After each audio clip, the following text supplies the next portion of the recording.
Prepare yourself. Oh, this is the Ninja Troll Digicast. Hello again and welcome to the Cathedral of Wisdom, your wretched hive of scum and villainy, for your weekly update of geekery, the Ninja Troll Digicast. My name is Tim Dixon and I'm joined as always by Mike Worth. Professor Pariah. Professor Pariah. You gonna be crying? I may have to kick you out the door if you're just gonna cry all day. It's my curse. It's your curse to cry at everything. It's my curse to co-host the show with you. Yeah, that I can understand.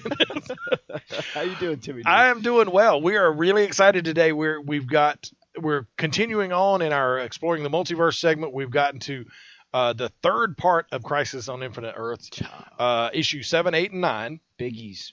Yeah. There's a lot of blood on the walls in these issues. A lot of ink on the pages with two double-sizers. Yeah, two of them were double-size issues, so they were big, but they needed to be because they had important events going on. Yes. So, and we're also in our showcase segment. We're keeping with the Crisis theme with our showcase segments, and this week is exciting for me because this is like I said last week, we were talking about 1986 was the magic year. When you graduated high school? No, I was still in high school in '86, but oh my god, but it's close. Yep. It was a year that like a bunch of huge watershed events happened in comics, but they all, instead of like being scattered here and there, they all happened in one year. What was it about the year? I have no idea. It was a crazy, if you think about all the different things that came out in that year, it's nuts. I was just a material girl in a material world. That's right, yes. At that point. That's all I was thinking about. What were you, like 6 years old then? 7. 7? Yeah. Yeah. I got one foot in the 70s there, too. There you go. So, but that's what our showcase segment is going to be on. Cool. We also have a lot of news. We got the October sales numbers for the comics. So we get to take a look at that and see what showed up in the top 10 there. Cool. And also we got a lot of movie and TV news. We've got some, I think, huge casting news for Walking Dead. Something we've been contemplating for a while, and it's being confirmed now. So, and it's somebody who's been in comics before. It's true. In comics, exactly. Related things. Yes. Yes. So, but last night I got to go and see Return of the Jedi in the theater again. Nice. First time in like 30 years. What edition did you see? It was the despecialized edition. It was actually a version that they said it was fan made, like fan edited. Oh. So I don't know if they've got a version and then edited out the special edition stuff. Okay. But there was no the Sarlacc had no beak to it. It was just the hole in the sand. Yeah, with like the once in a while the tentacles would come out. Yeah. Boba Fett. Sorry. Sebastian Shaw, the old man who played Anakin's Vader inside the can. He was the ghost at the end, so we didn't have to see Hayden Christensen. Damn. Just standing there, he was was bad acting. Yeah. Pat me. I hate sand. It gets destiny. everywhere. Shut up! I love you, but Obi-Wan said not to. Oh, Lord. Yeah, that's an awkward one. Make me want to punch myself. But so did you have like classic Mike and Ike's and like a tab soda to go along with the I wish 84 experience? Right? I should have. That would have been, for some reason, it was weird in the theater. I don't know if it was the copy of it or the theater, but like the left side of the speakers would go out every once in a while. Ooh. So it was weird. Like you'd have sound over here and then it would pop in over there. But it was so much fun. Awesome. For me, the biggest thing, and actually a couple of years ago, I wrote an essay about this, about we had to write about something that changed our life. Oh. For me, it sounds silly, but watching Star Wars for the first time. Awesome. It was. Because you saw Star Wars in the theater. I saw it in the theater, yeah. When I was 7 years old maybe. So I got to see it originally. I saw the commercial, and it was like, okay, I've got to go see that. And still, every time, any chance I can see it in the theater, I'll go see it in the theater, because the thing for me is you see that a long time ago in a galaxy far, far away. Yeah. That fades out. You get that second of black. What is that? And silence. And then boom. Yeah. That right. fanfare hits. And I don't give a crap. Even last night, I'm 44 years old right now. Yeah. I was 6 years old again. Nice. When you hear that, you get the goose. I'm getting goosebumps talking about it. Because did you just spill your soda on somebody? I didn't have a soda. I knew the what would happen, so I didn't get a soda.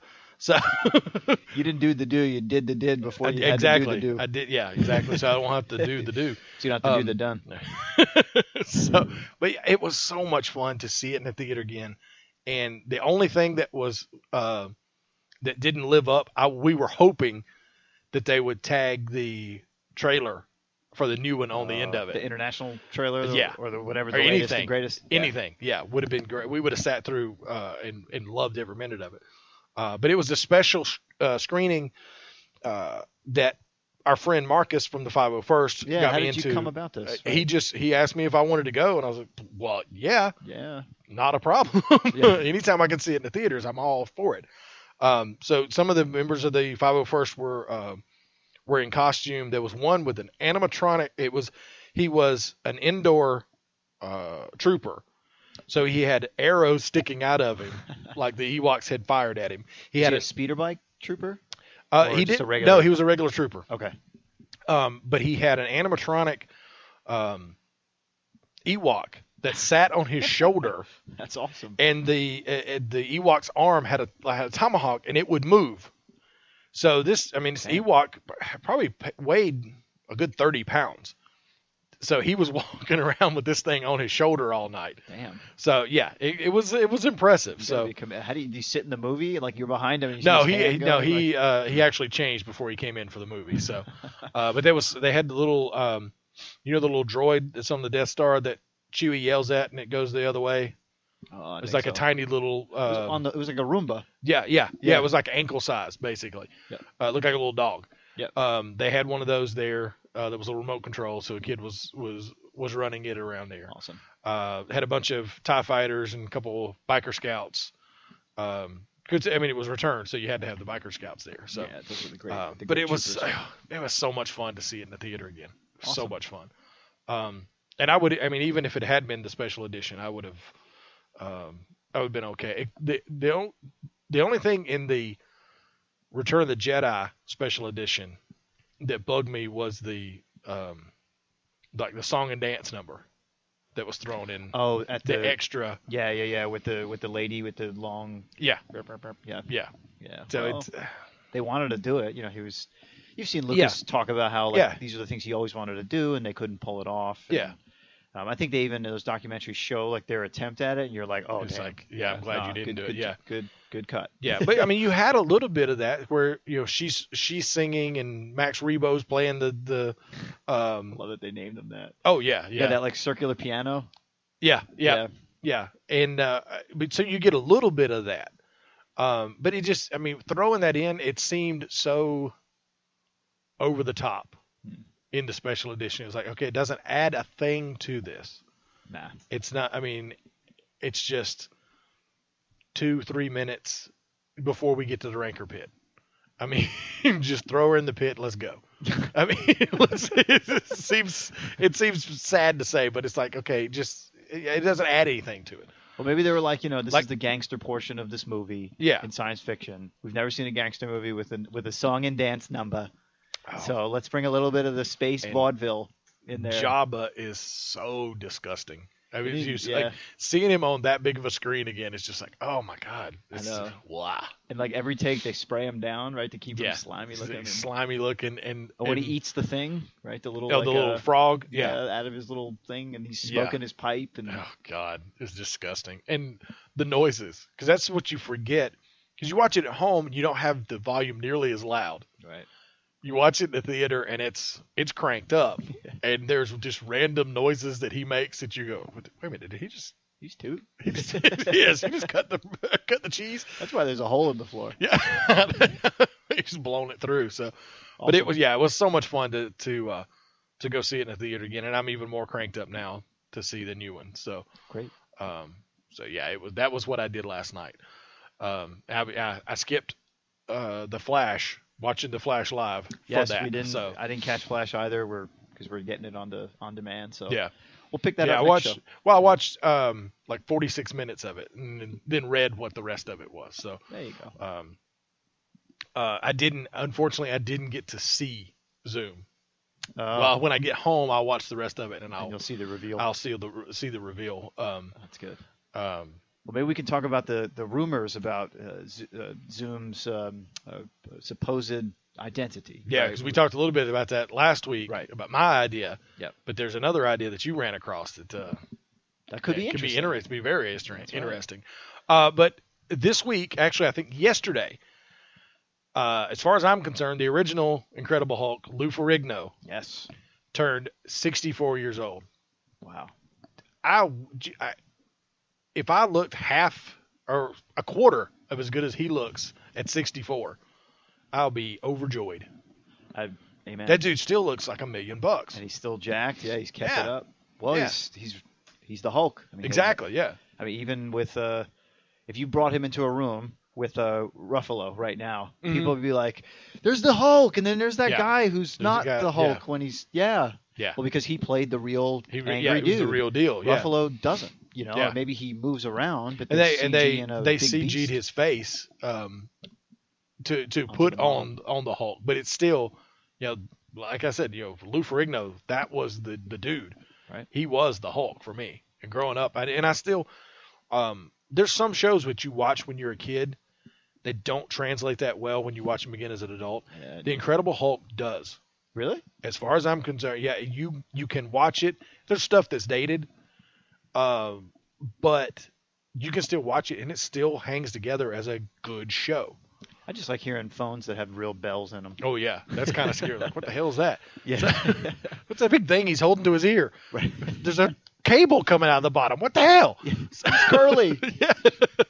So, yeah, there's stuff, like I said, there's stuff that is dated, but the show itself holds up. I think it was third season or fourth season. Yeah, how many seasons did it go? 5, I believe. Nice. One of the seasons, the first episode was called Prometheus, and it was a 2-parter. It watches like a movie. It absolutely watches like a movie. It's really, really well done. Is it Prometheus the bad guy, like from X-Men? No, Prometheus was an organization that was chasing him. And they like helicoptered in this gigantic dome and dropped it over him. And it like it was designed to scoop up dirt or underneath. Yeah. So it like brought him and everything up, and they were trying to break the Hulk, and like for a while, it's been a while since I watched it, but I remember you get kind of a inside the head look where you see Banner and the Hulk. Oh, like dialoguing? Yeah. Yes. Oh, cool. Yeah. I've got it on DVD at home. Like how to watch Stein and Firestorm will that sort of scene. Yeah. And cool. And the Kevin Johnson, the guy, the showrunner, basically. Well, they didn't call him that then, but that's now the term. That guy has a freakish memory because the commentary on the stuff, he's like, oh yeah, this is episode 1 of season 3. We started shooting on a Tuesday.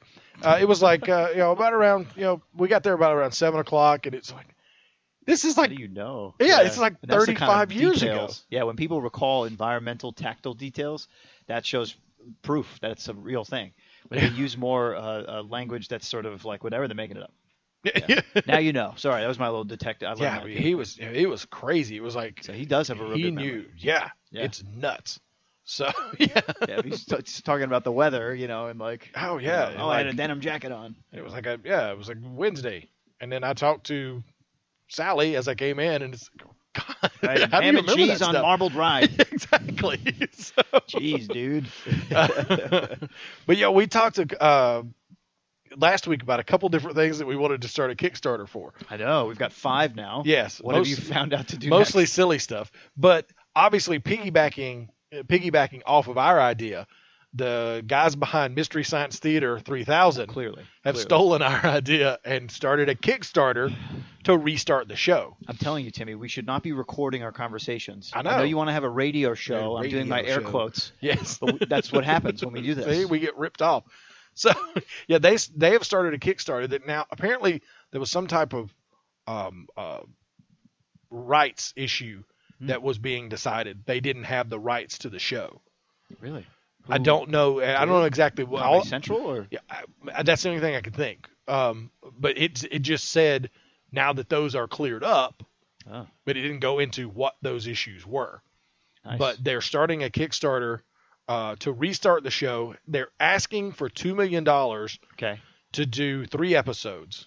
Which would be enough to get a pickup if they really but they're saying if they get to $5 million, that would do 12. Nice, which would be a 12 season issues. roughly. Yeah, exactly. So 12 issues. Yeah. Let's see. Let me check it again. This is sort of a artist formerly known as MST3K. Yeah, basically. Type of thing going on. Yeah. Suing for the masters. They have over 9,000 backers. Cool. They're over $1 million. They've gone up 40,000 since we looked this morning. Exactly. That's awesome. Yeah. And they've got 30 days to go on the Kickstarter. Yeah. I mean, it's been up for a day. Damn. Not even. I mean, maybe 24 hours. I don't know for sure. So when are you building our Kickstarter? We need to do that. Yeah. Well, first we need to get popular like them. Then we'll do the Kickstarter. All right. We don't need $1 million. We'll put it in order. I'll when take it 20. comes. Yeah. Right. We need lunch. Yeah, exactly. It's a Kickstarter for our lunch. So, but yeah, I mean, I always loved that show, and It's hilarious. I think this may be instead of like I don't think he's necessarily trying to get the money to do the show himself. I think he's trying to prove there's interest out there. Right. And go to a network and go, okay, we've got these people willing to pledge money to pay for it. Right. Equity. You should pick it up, and we should continue to make this show. Great. Yeah, because I always loved it. Yeah. It's like, especially if it's a movie you've seen or like sat through. Oh, I should yeah. say. Yeah. And then you watch it and then they just destroy it. They destroy it. Yeah, absolutely destroy it. Yeah. I like Crow, obviously, is my favorite. I mean, Tom Servo is a great, pinball machine or a bubblegum machine. Bubblegum machine. Yeah, the writing on that was some of the smartest writing.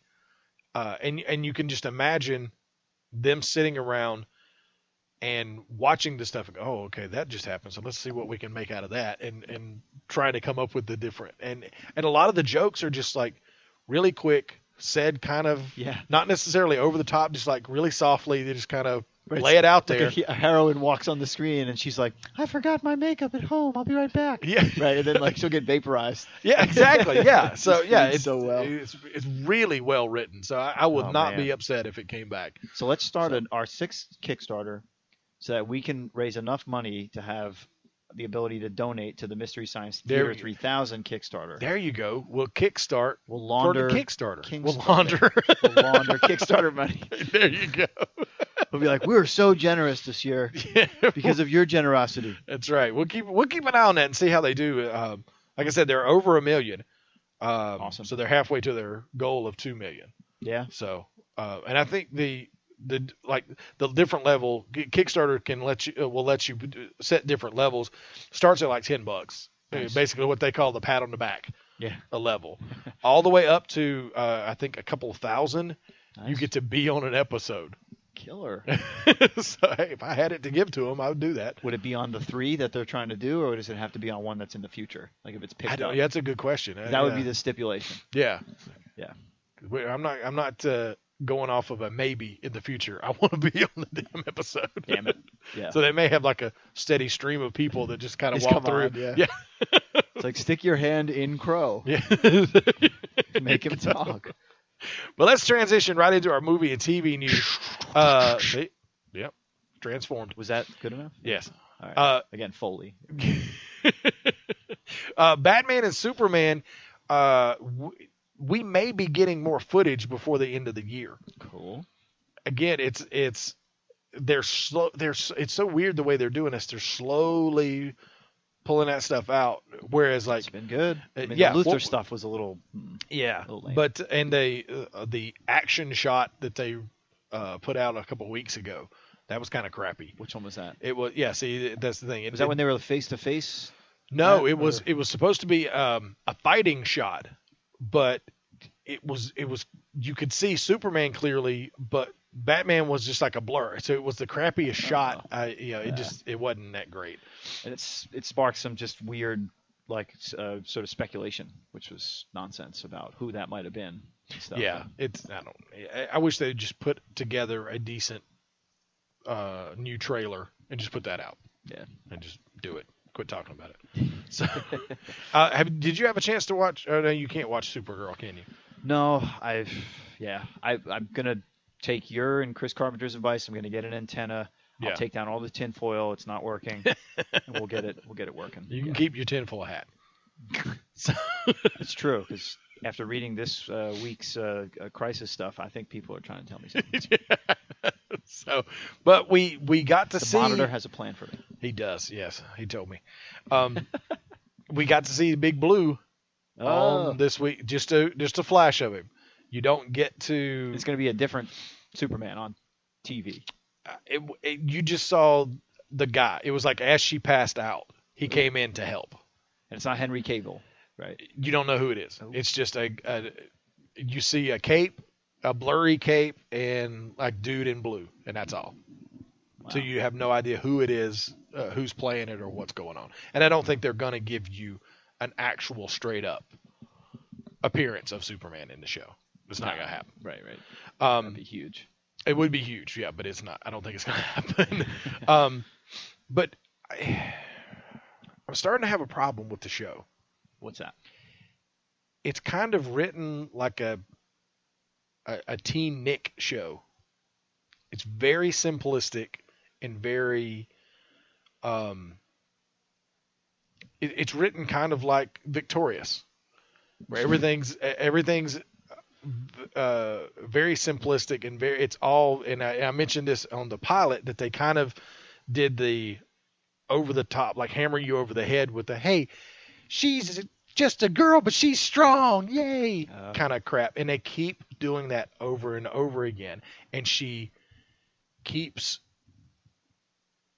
being, and if it's a character transition, I wish they would make a little more weight towards that, because she keeps having these stereotypical guys who want to take care of her, or she's forced into this like after school special kind of thing.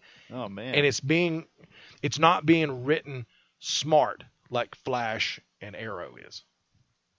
Like Laurel is never put into these spots to where she's helpless. Yes. Yeah.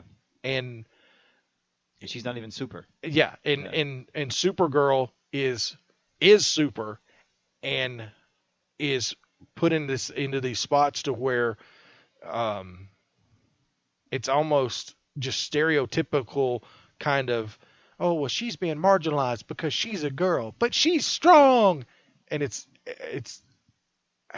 just, and there's some things in shows like that are, I mean, if it's specifically they're aiming the writing towards a teenage girl market. Differently than Flash and Flarrow. Yeah. Okay, I'll accept that, and that's the way we're going to go. But you think I was hoping for a smart adult take on it. Maybe they will. And hopefully they will. Well, numbers are down, right? Have you read? Yeah, numbers are down for. And I think, unfortunately, that may be Supergirl, which is bad. Yeah, I think that may be 3 episodes now. Yeah, it's the third episode. That stinks. But yeah, but there's like simplistic stuff, like, you know, she arrives at a car wreck and there's a live wire. She picks up the wire and like cracks it like it's a pipe. And I was sitting there and I was like, well, okay, that's not really how that works, but okay. That electricity doesn't get broken. Yeah, you can't like cinch a wire. Yeah, you can't pinch it shut. Yeah. Doesn't work that way. But that's kind of when I've picked up okay. I've watched. I mean, I have a 13-year-old daughter, so I've watched the Teen Nick stuff, like Victorious, like iCarly. There's no laugh track. They kind of studio audience. Yeah, there was but a laugh track for they Supergirl. kind of play loose with how things work. It's magic. It's magic. Yeah. So like I said, if that's the way the show's going to be, okay. But if it's on a major network, it's presented as a real-time drama. It should be written a little smarter than this. Oh, that's interesting. So what? All right, so what would you do? What would be your sort of fix, Tim? If this is the criticism, what do you think would be the low-hanging fruit? I think the biggest thing is she needs to stand up for herself. Okay. That's the thing that bugs me, and I think they're writing it so they can see, like the viewers can see, okay, they don't believe she can do this, but she ends up doing it anyway. Right. But the problem is, and how many times can we do that before it's that's the thing. It's lame. already, this is 3 episodes and they've done the same thing each time. Yeah. And it's starting to get old. What they need to do, I mean, and I brought it up about the pilot. Hank Henshaw, who is the leader of the DEO, which is the Department of Extraterrestrial Operations or something like that. Basically, but when they found out Superman was out there, there's other aliens out there, we need to be prepared. Nice. So she kind of works for them. And in one point in the pilot, she's trying to convince, no, I can help here. I need to go out. You need to let me go out. And I'm like, why is she asking for permission? She's Supergirl. She just do it. At some point, she needs to stand up and go, get out of my way. You're either going to help me or you're not. And hey, I'm the heavy here. And it's.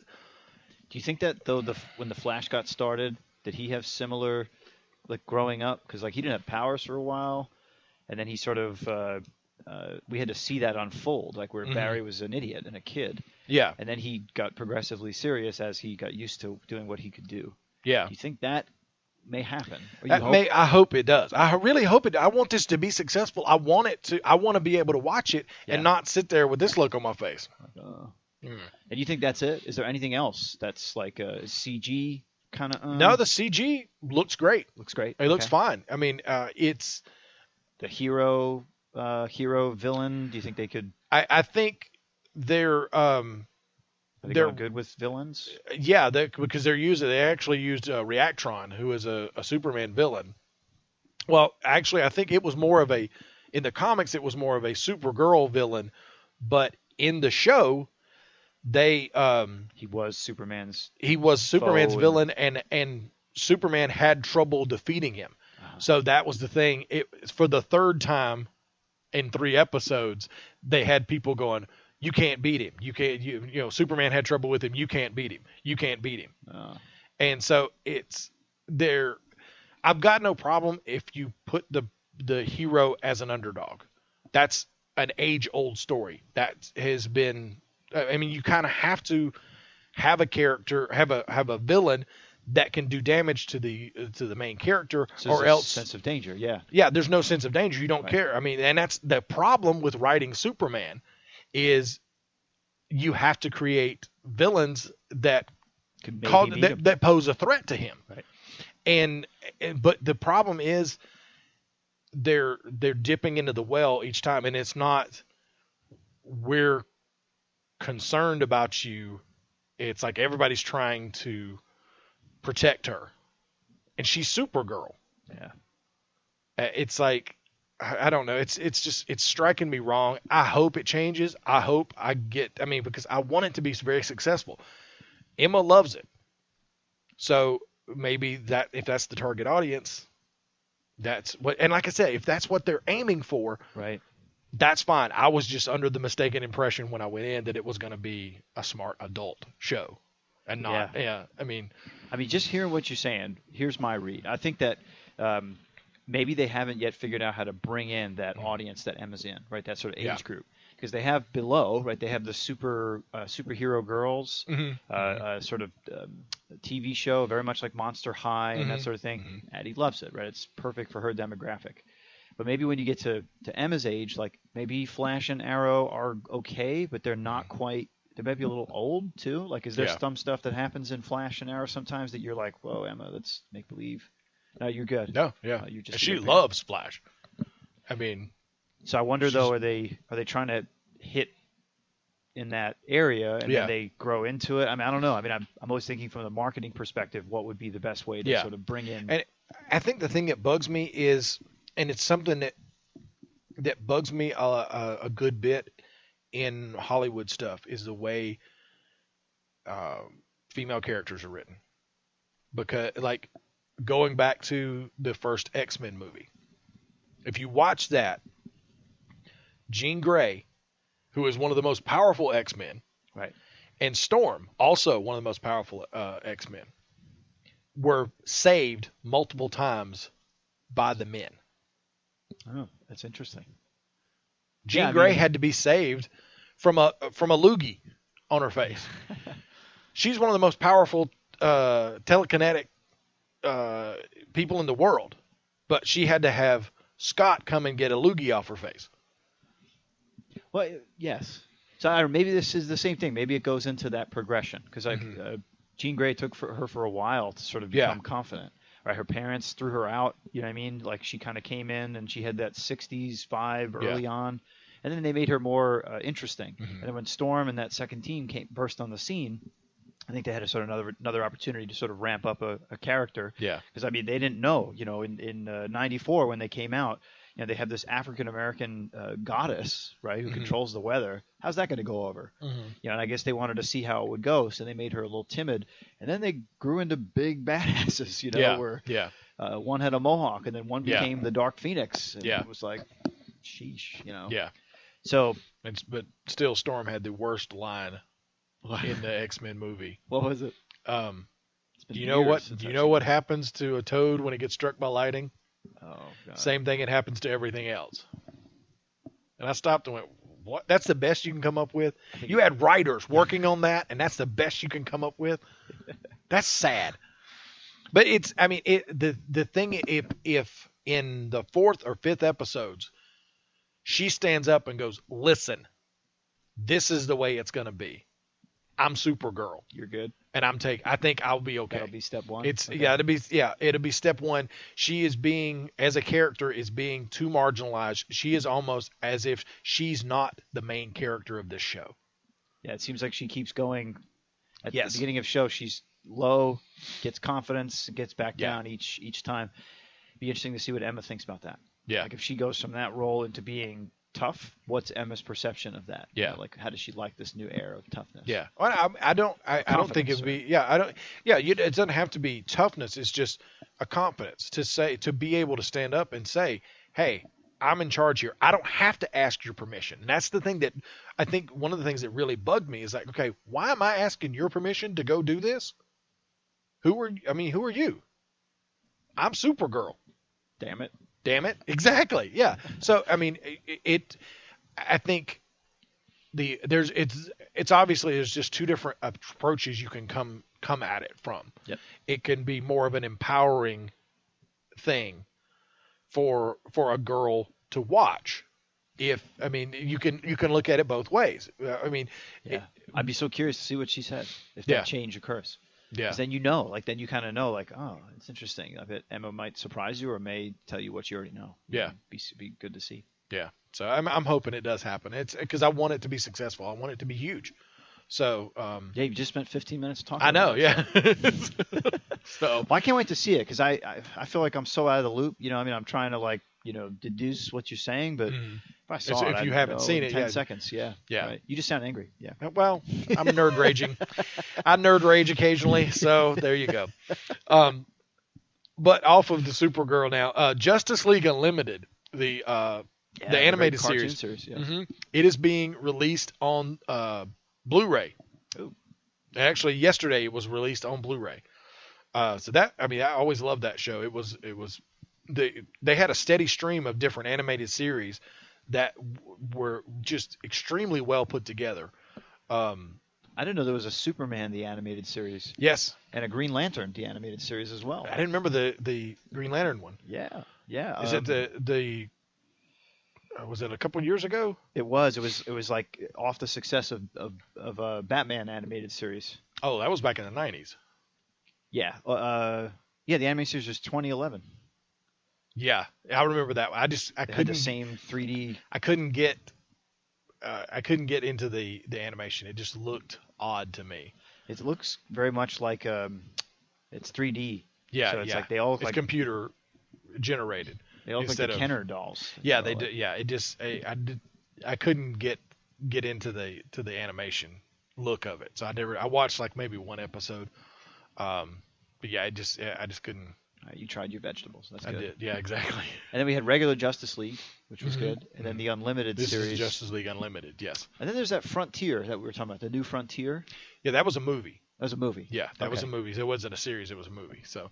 And then Young that's- Justice as well. Young Justice was really good. That's been put out on DVD. I don't know if it's out on Blu-ray. Okay. But that was they did 2 different seasons of that, and the second season changed the name to Young Justice Infiltrator, which jacks up people's DVRs. You shouldn't do that. You should keep the name because it had started the new season, and you're like, and where's all my nothing. stuff? Yeah, nothing had recorded, and I didn't even realize it had started. I saw it on. I was going through the program guide one day, and I saw that it was there, and I was like, wait a minute, why hadn't this recorded? And then I noticed it's Young Justice Infiltrator. Haha. Yeah. So they had changed the name, and it was like the second season was set 5 years after the first season. Oh, so people had grown. And... People had grown. Actually, Dick Grayson had went from Robin to Nightwing, Ah. and he was in charge of the team then, Whoa. instead of being Batman as their Like mentor. yeah, and the one that like say, okay, you're gonna go do this. This is your mission. It was now Nightwing.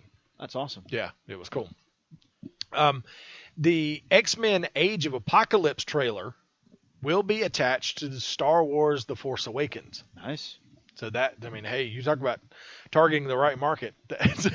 Another reason to stay in. Have they released any, I mean, I know they've released images. Have they released any footage or a trailer Trailers? of any type?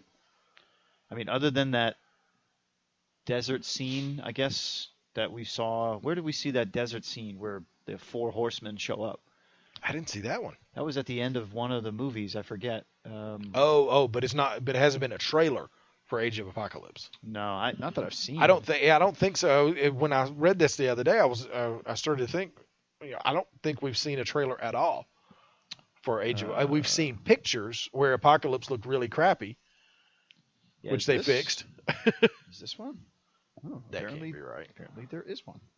September 2nd, 2015, or has this been made by? It may be have been made by somebody. Yeah, People do that a lot. yeah. Comments are off, so So probably, yeah. yeah. All right, they make him look like Moses. Yeah, the video is really low res, so Yeah. I'm assuming that it's It's like it's So it was Apocalypse who created the pyramids, Yes. not the Hebrew people. yeah, it's clips from the other movies I hate when that they they do just this. throw together. Yeah. Yeah, but we've seen still photos of So- Apocalypse, but not an actual trailer for the movie. So that's going to be attached to Star Wars: The Force Awakens. Cool. So I'll be interested to see that, which I've got to catch up. I haven't seen First Class, and I haven't seen Days of Future Past. Both excellent. So yeah, I've got to catch up with that before Age of Apocalypse comes out. There's a new animated Batman movie called Bad Blood, not the Taylor Swift song. It's a new animated Batman show. Not bad. I love when you out yourself. Hey, I like Taylor Swift. She's quite a performer. The trailer and release dates have been announced for Batman Bad Blood. It's going to be January 19th, and the synopsis of it, Batman is missing. They haven't really explained why. He's just missing. Mm-hmm. So it's almost like the Batman and Robin Eternal that's going on now. They have to band together, the family, basically. Batwoman, Nightwing, Red Hood, Red Robin, and I think Batgirl too, maybe. Yeah. is going to be in it. The newer Batgirl, right now. Yeah. So it's Barbara? it's no, it's going to be Barbara. Oh, So they've is she walking again? she got better. Yeah. Oh, The New 52. Yeah. She's Batgirl again. not Cassandra Cain. Nope. What is going on? Did you not know that? Yeah. I'm so lost with that stuff. In 2011, when they relaunched the New 52, they wanted Barbara Gordon back as Batgirl. So she healed, like She healed, like yes. Batman healed after Bane. Yeah. Yeah, after Nightfall. All Yeah. right. Except they didn't really explain it. At least in Nightfall they explained what happened. It was some kind of supernatural healing that he got from somebody. But they just not that kind of healing. Oh, all right. But yeah, they decided they wanted her to be Batgirl again. Batgirl again. No. So, and I think it kind of robs her character of okay, As Oracle. yeah, she's been great as Oracle. yeah, she was awesome, and the fact that she had been through what she had been through, but yet she still did what she had to help and to make a change and be able to be part of it, Right. the superhero community again. So it kind of I don't know. instead it was just a flesh wound. Yeah. So It's the back teen. exactly. Magic back teen. Now the Lego Batman movie has announced a new casting. Oh. Mariah Carey will Wow. play the part of the mayor in the Lego Batman movie. Okay. I'm thinking it's gonna have to involve some type of song and dance. Maybe. I mean, because they do stuff like that in the Lego movies. That's true. I feel like, right. I mean, why else would you cast Mariah Carey? I don't know. There's gonna be like a Gotham theme song, maybe. Probably. That's gonna be They'll like probably a- will be. Yeah. I mean, Here like I in said, it's Gotham. Lego. It's Lego. They do stuff like that. So, but Will Arnett is cast as Batman. Ralph Fiennes as Alfred. Michael Cera as Robin. Rosario Dawson as Batgirl, and Zach Galifianakis as the Joker. Oh man, that's That crazy. could be good. And it's Rafe Fiennes. Is there? Oh yeah, it is. You're right. Otherwise, it's Rolf. I think that would be awesome. Rolf the dog Rolf from the Muppets. Yeah. That'd be cool. Master Bruce. That would be awesome. Yeah. I'm gonna play a song on my piano. But this was a little weird thing. Okay, you gotta keep up here. Hugh Jackman tweeted out a video of Ryan Reynolds in his Deadpool makeup doing an impersonation of Hugh Jackman. Awesome. What? Why? That's That's why great. They're hanging out. that's what people are saying. Okay, he was in his makeup, his Deadpool makeup. They're doing reshoots. Well, they were in the Weapon X movie, right, Exactly. together. Yeah. There's always been the question: is Wolverine going to show up Right. in the Deadpool movie? Okay, they're doing reshoots.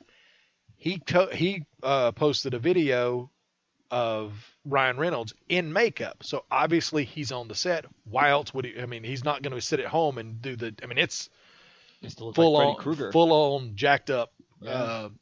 As, Burns and yeah, what did Weasel say? It was like a messed up avocado had sex with the worst.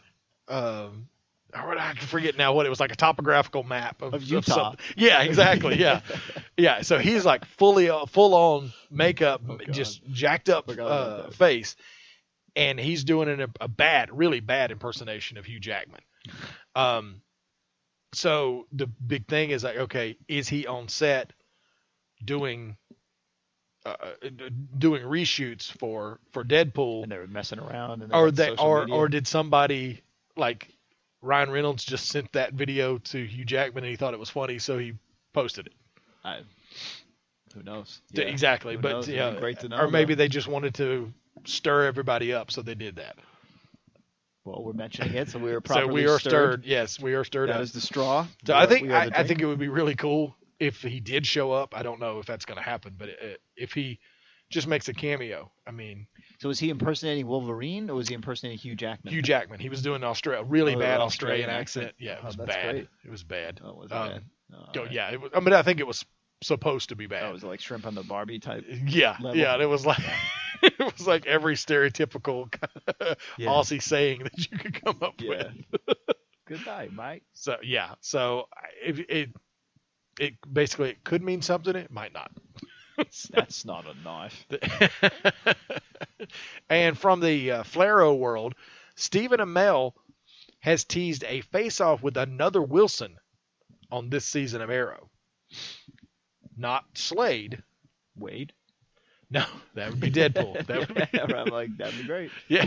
Who's the other Wilson? Well, that's the thing. Deadpool's daughter? Slade has 3 kids in the comics. Joseph, who is actually mentioned in the show that he had a son named Joe. Oh. That is Jericho, the member of the Titans. And there's also Grant, who was the first in the comics, also was the first Ravager. Then there's Rose, who was the second Ravager. Mm. We have had a Ravager on the show. It was Isabel Rashev that Summer Glau played. She was with Slade, and at one point, she was in the company, and Ollie made her CEO while he had to go do something, and she ended up stealing the company from him. And that was the woman that came with him to, where'd they go, Russia? Yes. Right. Yeah, or something. Yeah, I believe it was. Yeah, they went to Moscow. Yeah. Or something, right? To recover, I think, to try and get Diggle's brother. Or to do something with that reconnaissance, I remember. Yeah. And she ended up being with Slade, and she became the Ravager. So she had like a version of his that's right. suit. I remember that. Yeah, she was BA. Yeah, absolutely. And that's the thing. In the comics, Grant was the first Ravager, and then Rose, and I believe she's now still the current Ravager in the comics. Yeah, she was a member of she was a good guy and was a member of the Titans for a long time, and I think after the New 52, they've made her back into more of a villain. Cool. So yeah, I don't know. We could have any of them really. Yeah. It'd be interesting to see Jericho, because he has his powers. His power is if he makes eye contact with you, he can take over your body. Whoa. Yeah, it's pretty powerful, but he's mute. He can't speak. Uh-huh. So that would be the only way he could communicate with people. Oh, it would be through somebody else. Oh, so if he wanted to tell you if something, he needed to tell somebody something, he would. Which seems kind of rude, but it's like, okay, I'm gonna have to take over your body so I can tell them something. Kind of suck, but yeah, if you're hanging out in a room with him and all, it's okay, stop that. Yeah, right. I was on the phone with my mom. Okay, no, I'm not robbing a bank. So yeah, it could be interesting to see who it is, who we're gonna see. Cool. So nice. Also, Felicity's mom, Donna, we had announced a couple weeks ago that she's going to be back on the show. Right. She's going to have a romantic relationship with somebody on the show. Mm-hmm. You think about Professor Stein? Age. Professor Stein. He's a happily married man. Yeah. I would think Detective Lance or Captain Lance is his rank now. Mom. Yeah, right. He's eligible. Right? I Exactly. mean, so anybody else that would be? I can't think of anybody would be that age. Would the Harrison Wells from Earth 2? You went to Arrow? To Flash? Yeah. Yeah. Trying to think. Or maybe is it a villain of some sort? Is there any villains that are? Damien Dark? Wow, that would be interesting. That would be messed up. Yeah. Which I wouldn't put it past Damien Dark. That would definitely put her in jeopardy. Yeah. And he would take advantage of that. Oh yeah, absolutely. Interesting. That'd be interesting to see. That's cool. All right. Well, I mean, we saw her season 1 or season 2. I forget. Yeah, I think she's made appearances. I think at least one appearance each season. And she's always over the top, right? I love her character. It's such a monkey wrench to throw into everything, to have to deal with your mom, and her character and a company. She's CEO, and her mom is so over, like you said, she's so over the top that it's like you have to, okay, we got to calm you down. Yeah. Like even Mrs. Troy, even on a good day, we got to calm you down, and then I got to do all this other stuff too. So yeah, it always throws a monkey wrench into things. And if she's obviously seems like she's going to be like a recurring character, so that could be interesting. Curve that's thrown into the show. See who they go for. Yeah, so, right. This is very odd casting news from the upcoming live action Little Mermaid Movie? movie. Yeah, Yes. they're doing all live actions of all the princesses. Yeah. Yeah. Chloe Moretz has been cast as the Little Mermaid. Who is that? Hit Girl from Kick-Ass. Oh, wow, really? You talk about 180 degrees. Oh, all right. Yeah, I mean, I could Now, see granted, her doing it. as when she was Hit Girl, that was what was that, like 6-7 years ago? Yeah, When Kick-Ass came out. she's grown up quite Yeah. a bit, but yeah, I think she she's was, she's probably 18 now. I don't know for sure. yeah. Um, She was in Dark Shadows and Amity. Oh wow, she's been in a bunch of stuff. yeah. Oh yeah, she's been in a lot of stuff. And I think she's a great actress. It's just like that. Like I said, that's 180 degrees. You go from Hit Girl, foul mouth assassin, To Ariel. to the Little Mermaid. Yeah, right. Right. I want to be where the people are. In your face, so I can beat the hell out of them. Right. But there's no director or a release date known yet. I believe they had Sophia Coppola attached to direct, but Wow. she did not want Chloe Moretz. But I don't know. Sophia I don't- Coppola makes weird movies. Why yeah, wouldn't she be and up for that? I think she didn't want somebody who people knew. I think she wanted like a new actress, Oh. and they wanted a star attached to it, and they just couldn't agree on that. So Well, the Cinderella, the girl who played her, she's like a big British actor. She was on Downton Abbey. She Yeah. plays a big role on yeah, and that show. I think that's what they want. They want to keep with that to have people that have like the main characters have an established actor playing them, and Sophia Coppola didn't want that. She wanted to, because anytime you have somebody who is an established actor like that, you have, for lack of a better term, you have baggage that comes with it. When you see Chloe Moretz, when I see Chloe Moretz, I see Hit Girl, and yeah. I think she doesn't want that attached to it. Gotcha. So she decided they agreed to disagree, and she left the project. So All right. so we're still waiting on a director for that. She's capable. She's done some great movies. Yeah. Oh yeah. Yeah. Yeah. Now, Agents of S.H.I.E.L.D. has cast Mark Dacascos. I think that's how you pronounce his name.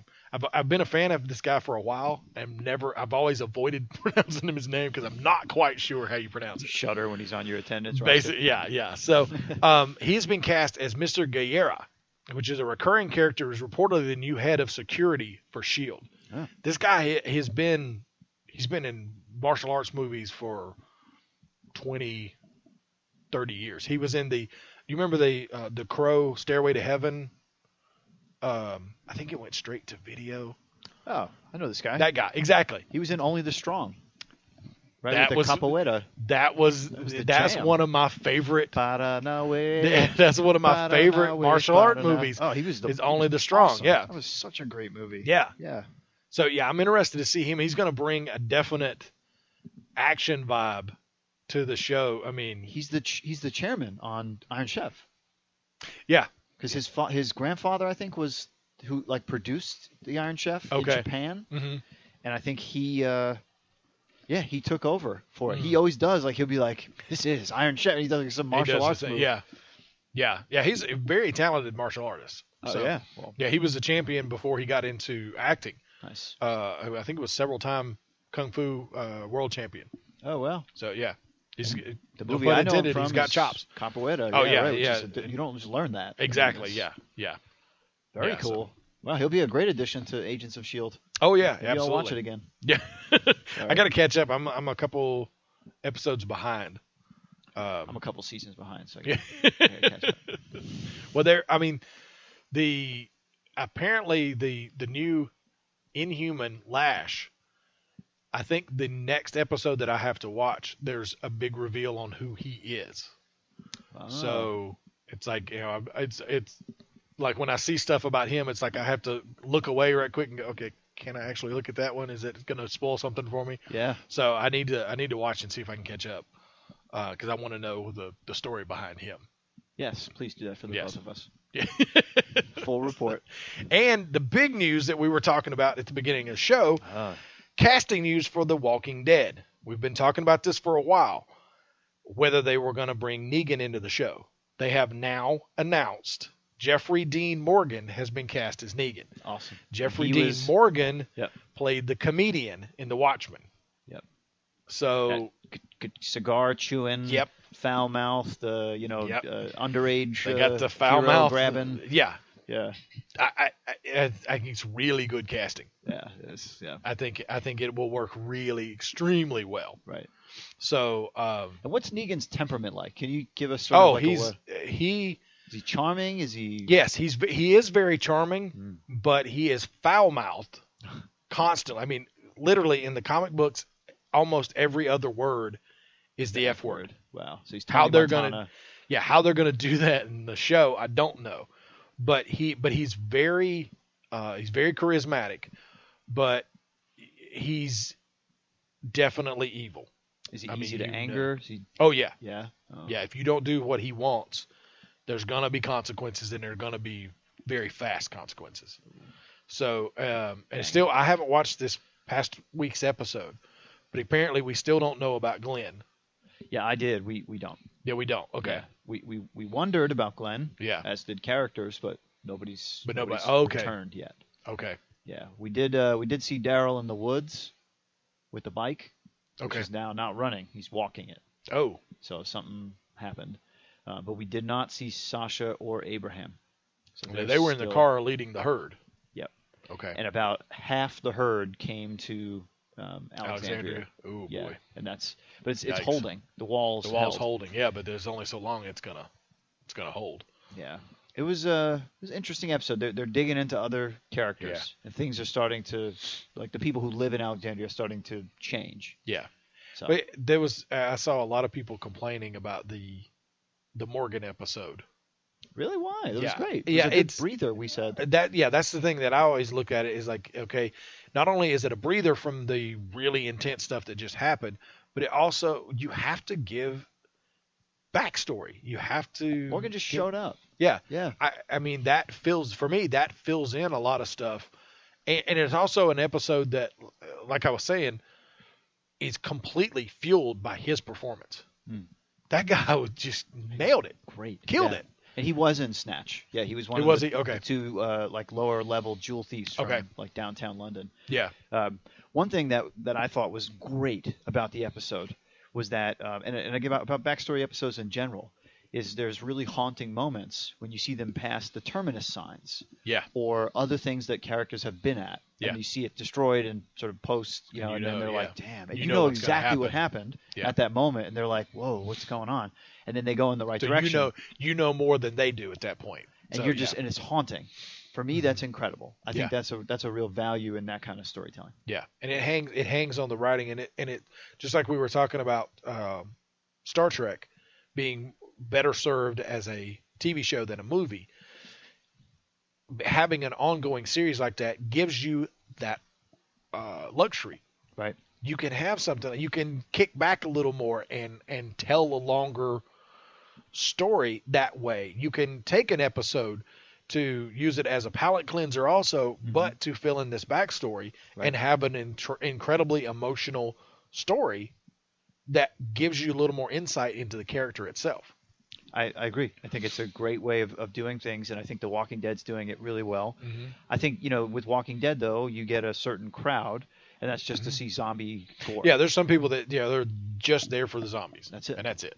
Right. Yeah. But nobody's there just for the Klingons, Yeah. in Star Trek. Yeah, you got to true. be all or nothing there. Yeah, that's true. Which I've always wanted them to do a show based on like set in the Klingon society. Unless Worf goes there, right? Yeah. Yeah. Oh, that would be an amazing idea. Yeah, I always thought that would be a good idea, because anytime you had do you remember the Next Generation episode where Worf's son, or Alexander, right? When he came in, yeah, but Riker went to the same way Worf is basically loaned out to Starfleet. Riker went over to a Klingon ship, and he was made the first officer of a Klingon ship. Are you kidding? I'll have to look up and see what the name of it is and see if I can find it, because they're all on Amazon Prime, so you could pull it up and watch it. But yeah, he had to hold his own and basically, they were trying to take him out Every step of the way. Yeah, right. And he had to whoop up on a couple guys, and he of course was starting to get beat down, but he didn't back down, and he held his own. So they respected him. The uniform, the Klingon. I think he was still wearing his Starfleet uniform. Okay. I think. But yeah, it was a really good episode because you had to see Riker in a very different situation, and you get a look at how their society runs. It's all off of honor and strength. Yeah. Yeah. They have to respect you, or else they're not going to do a damn thing you say. Nope. So yeah, it was a good episode. I'll have to look that up and see which episode that was. So that's cool. But that is a look at our movie and TV news. We're going to take a break, and when we come back, we're going to take a spin of the comic rack. Our hailing frequencies are always open. Find us on Facebook, Twitter, or Instagram. Just search Ninja Troll Digicast or drop us an email at ninjatroll@digitaltuxedo.com. Just now, another kid dropped out of school. There's one every 20 seconds. Over 200 kids an hour. That adds up to nearly 5,000 kids every school day. If we do nothing, 3.5 million kids won't receive a diploma over the next 4 years. But there is someone who can change that. And that someone is you. United Way knows that kids who have a caring adult in their life are more likely to make it. So make a pledge. Tutor a child who needs help. Mentor a kid who needs someone on their side. Volunteer to read to children. Because the path to success or failure starts long before graduation day.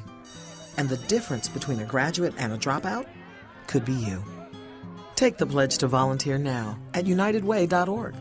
Brought to you by United Way and the Ad Council. This is Richard Cumley, creator of Captain Canuck. You are listening to Ninja Troll Digicast. All right, welcome back to the Ninja Troll Digicast. Richard Cumley was so confused by that. With the what is it now? Ninja Troll. I told him like several times. He was actually right next to us at Heroes Con. Yeah, last summer, right? So yeah, it was a really cool guy to sit there and talk Captain to. Canuck? He did, yes. That's awesome, and it's back, right? It was a series a long time ago, right? That's the thing. He's been doing it like on a ongoing basis since he created it back in the I think it was the 60s. Because it predates Alpha Flight. Yeah. Right? Because there was no Canadian nothing. Yeah, because that's the reason he created it. And he actually, I actually did an interview with him, and where he talked about, he created Captain Canuck because there wasn't a Canadian superhero, and I was poor Canadian kids. I thought I thought I was being cool to go. Oh, well, now we've got all these. We've got Alpha Flight, we've got Wolverine, and he went all made by American creators that one, Timmy. and put out by an American company. I went, okay. You walked into the polar bear trap. Dead into it. Yep, I stuck my foot right into it. Right in that moose trap. But before we get started with the comic rack, I've got something that I want to mention. My esteemed co-host here, Sunday was his birthday. Oh, he that happened. Turned 21 years old. I did. He can drink now. Yay! I had a tequila. But I have something for you for your birthday. Oh my God. And you're going to open it right here. To you. Yes. Oh my God. I snuck that in here. So it feels like socks. Yes, it is socks. I love this. And keep your feet warm. Oh my God. Killer. Wait a minute. So I saw this in a photo. Yep. And you didn't say nothing. I didn't say anything back. Because I was like, exactly. Oh, Timmy did not appreciate. Well, you have to tell people what it is first. Oh, okay. All right. So Timmy is a master of creating these. What do you call these sorts of things, Tom? I just usually call collage? them comic wall art. It's basically a collage. I take comic books and take the interior art and create like a background. Yeah. And it's put all the best panels from the book. Right, on a main canvas, and then above it you've got the cover itself. Because I've always the biggest thing for me that I always remember from comics is the cover. I've always had like a love affair with the cover art. Oh, totally. And so I started doing that, started making like something to showcase the cover, but then also pull the interior art and put that around as a backdrop. And maybe a month or two ago, I asked you on the show, like put you on the spot. Well, what's the first comic you ever bought? And you couldn't remember the first comic you ever bought, but you said the first series that got you going, okay, I got to go and get the next part of it, was the Extinction Agenda. Yeah. So I found Extinction Agenda Part 1 and made a piece for Mike. Awesome. For his birthday. So this is so great, man. Yeah, Dude. when I awesome. Wow, this is great. So this is X-Men number 270. It was $1 back in the day. Yeah. And it's got a picture. If you've never seen the Extinction Agenda number 1, it was a series with a baddie named Calvin Hodge, and it took place on the Savage Land like it always does.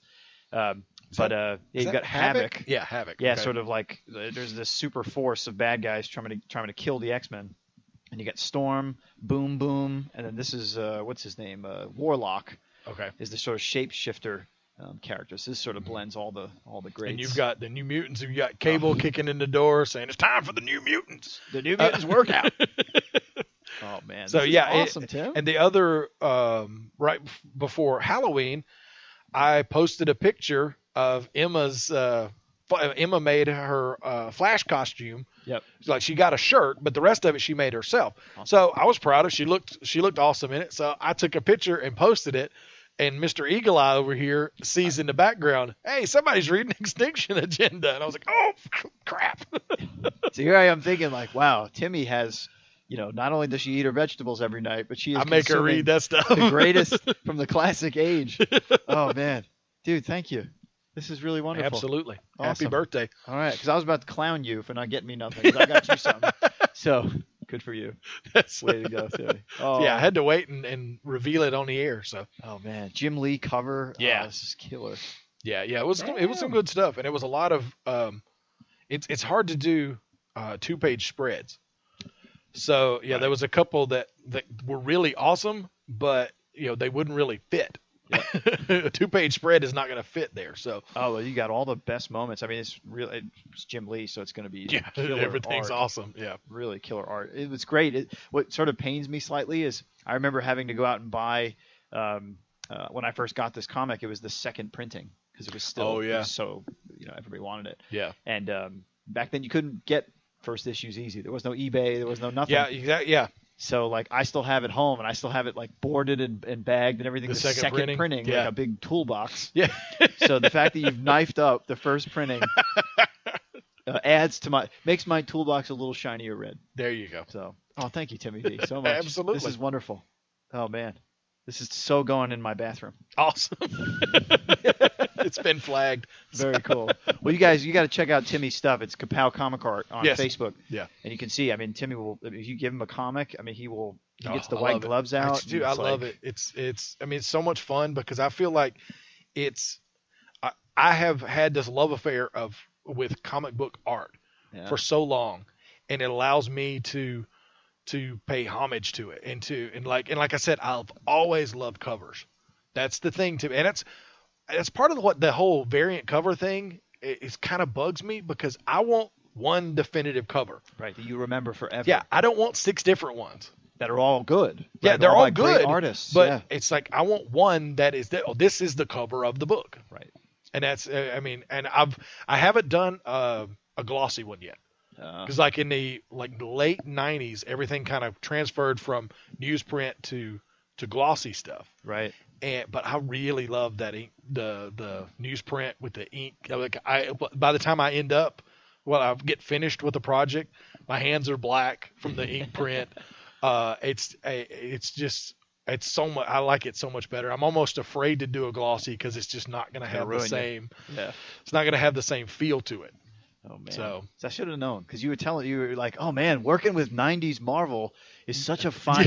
You were like getting into it like you were like making wine. Well, that's true though. He and I were talking yesterday, and the difference of the paper is crazy because like in the 80s, late 80s, probably early 90s, Marvel had some really good paper. Yeah, they're stepping it up. And but in the in the 70s, DC had better paper. And like I was telling you yesterday, nobody would notice that except for me because I'm actually having to deal with the paper. You're not just smelling it; you're getting all into it. I'm not just flipping through reading the story. I actually am dealing with the paper itself. And it also comes down to probably how the person saved treated the comic. Yeah. So the salt mine versus the basement. Exactly. Yeah. So. Oh man, this is killer. Thank you so much, man. Cool. I'm glad you like it. Yeah. So there's your happy birthday. Let's spin the comic rack. Now let's give a spin of the comic rack. Meanwhile, back at the Cathedral of Wisdom, it's time for the comic rack. Hey, nice rack. Knock it off, perv. No, it's the latest news from the enormous world of comics. Right here on the Ninja Troll Digicast. All right, as we spin our rickety, squeaky comic rack, in December, Marvel Comics will release a new ongoing series for the Scarlet Witch. So I assume that's coming, her popularity has obviously gone up after Age of Ultron. Yep. So now they're giving her a new series, which I believe is the first time she's had a regular series. A solo series. That seems to be very true. She's always been either in the Avengers series or X-Men in some way, shape, or form. Cool. That's it. And the synopsis of this is actually sounds very interesting. Witchcraft is broken, and the Scarlet Witch is the only one who can fix it. So this series will follow her as she goes around the globe to try and find what's wrong. Which witchcraft is broken? Yeah, which witch? Yeah, and fix it. So I mean, we may get many different sorcerers thrown in, so it could be we'll see probably Voodoo, Santeria, Doctor Strange. Because if anybody's gonna fix magic, it'd be Doctor Strange. I would figure. So, oh man. So yeah, that could be interesting, and it's coming out in December. Cool. Also, just today, Marvel announced a new miniseries. I believe it's a 5-issue miniseries from writer Cullen Bunn and artist Salva Espin called Deadpool and the Mercs for Money. Yeah.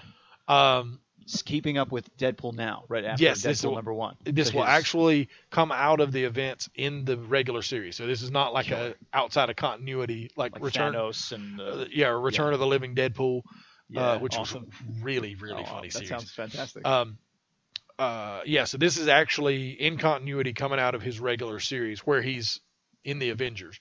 Yeah. Eventually, that's going to fall apart. He's famous. Yeah, he's beloved by all. That's going to fall apart, So what's going to be the makeup of this team? They have to be badass. Yeah, that's the thing. It will team Deadpool with some of the Marvel Universe's deadliest killers. They haven't said who. Right. I'm interested to see who. Besides him, yeah. Bunn says it will be the Dirty Dozen and the Expendables if Deadpool was in charge instead of Lee Marvin or Sylvester Stallone. So that right there, that kind of sells it. Oh, man. I love me some Dirty Dozen. Yeah. And that will go on sale in February. So that could be. I mean, Deadpool right now is golden. So right after the Superb Owl. Yeah. Right. That's right. Where the sports ball teams. That's right. Yes. Playeth. Playeth. Yes, exactly. And DC released today. DC released a first look at issue 1 of the upcoming series, Superman American Alien. This sounds really interesting. It sounds very interesting. Yeah. I wish they weren't switching artists each issue though. You mentioned that. That's the thing that kind of bugs me. Well, let's hope the stories are epic and feel like an action comics. I think from the look that they released a couple interior pages today, and the first one at least looks really, really good. It's the story of the first issue at least is the story of Martha and Jonathan Kent dealing with their 12-year-old's new habit of floating. So in church, it looks like he just kind of, he's starting to come into his powers. So just all of a sudden, hey, I'm not touching the ground anymore. What the hell's going on? So, also he's freaked out. It's not like it's not him being like a shit. No. Okay. He's freaked out. He didn't know, he doesn't know how to control them yet. Yeah. And so the interior pages that they released today was actually Jonathan trying to help him. He's actually holding Clark up over his head and running to basically try to, okay, here's your momentum, go. Oh, and it's like such a dad. Yeah, exactly. But it doesn't work, and he just crashes like face first into the cornfield. Well, it worked. It's supposed to be that way. And then the next page, he's got him on top of the pickup truck. Uh-huh. So he's riding through the cornfield, and there's a shot of like another farmer looking, and he sees them. He sees Clark going over like the top of the pickup truck, and Clark on there, going through the corn, and he goes, "Damn hippies!" It's awesome. Sold me right there. Sounds great. So I made it into a comic. Damn hippies. So yeah, it looks really, really good. The series will be written, I think it's 6 issues. The whole series will be written by Max Landis, and in issue 1, which is what they released today, or the look at they released today, will be drawn by Nick Dragotta. So cool. Hey, at the very least, it's a new take on Superman. Yeah, I mean, and growing, a new take on Clark Kent and him growing into becoming Superman. Cool. So, and looking at Nick Dragotta's work, looks pretty good. It's really good stuff. Yeah, I think it's going to fit nice. He kind of has a little bit of a he's into drawing young people. Mm-hmm. So a lot of his heroes he's drawn young. Oh man, wow! East and West looks like he's worked on. Yeah. Wow. All right, this guy's pretty phenomenal. So we'll have him for the first issue, and that's it. Yep. Okay. Yeah. All right. Yeah, I'm not sure of who we have in the issues after. Okay. We'll have to keep an eye on that. So. Well, that sounds good so far. And the sales figures are out for October, and Marvel pretty much bitch slapped everybody. Really? Yes. I'm not surprised. There are with what? What were some shiners? Everything in the top 10 is Marvel. Everything? Yes. More than Batman? Yep. How'd that happen? Batman usually is the lone DC comic in the top 10, but not this year, or not this month. But look at Star Wars. Star Wars is always of course, yeah. That's not real Marvel. That's true. That's true. Number 1 was Invincible Iron Man #1, which the pre-sales on that were through the roof, so we knew that was going to be the case. Exactly. Number 2 is Amazing Spider-Man #1. 3 is Spider-Gwen #1. Number 4 is Secret Wars #6. And number 5 is Doctor Strange #1. Then you've got Star Wars #10, Chewbacca #1, nice. and Shattered Empire #2. So right there, you got 6, 7, and 8 are all out of the Star Wars universe. And then you got number 9 is Guardians of the Galaxy, and number 10 is Amazing Spider-Man #2. We got 2 Amazing Spider-Mans in 1 month, so they both hit the top 10. Then in the graphic novel chart, Star Wars Volume 1 Skywalker Strikes trade paperback, which is some of the older Marvel Star Wars stuff from the 80s. Yeah, packaged together. That is your number 1 on the graphic novel charts. Damn. The only thing that DC had in the top 10 in either chart was in the graphic novel trade paperback chart. That you picked up last week, the Deathstroke, the bundled Deathstroke, the first 6 issues. Yeah, the first 6 issues of the new Deathstroke series. But it's and I didn't realize this existed until I saw this. The Deathstroke book and mask set. I didn't get a mask. It comes with it's a different set than the one you bought, but it comes with a Deathstroke mask. Oh man, I had them pull this from my folder. Yeah, I need this. I need this badly. So I need to go out and look for it. Deathstroke. Yeah. No, I don't think I think it's only like $10 more than like what you bought. Dang. So that's well worth it. It's like getting a Happy Meal without a toy. Exactly. Not cool. Not cool. I cool. need a Deathstroke mask. So, but that's the sales figures for October. Nice. Then coming out today on shelves, Batman #46, Batman and Robin Eternal #6, Batman Beyond #6, Batman Superman #26, Catwoman 46, Constantine the Hellblazer #6, DC Bombshells #4, which is good. Have you been reading Bombshells? I haven't bought one. I just keep picking it up because I'm like, oh okay, Bombshells, but it's actually a pretty decent story. Cool. Yeah, cool. they're not just like it's all eye candy. It's not just pinups. There's substance. Okay. Oh, cool. That's good. Superman, Lois and Clark 100-page spectacular, which is reprints from the 90s when they were like a couple. They were married, and that's the stuff With from children? No, they didn't have any children.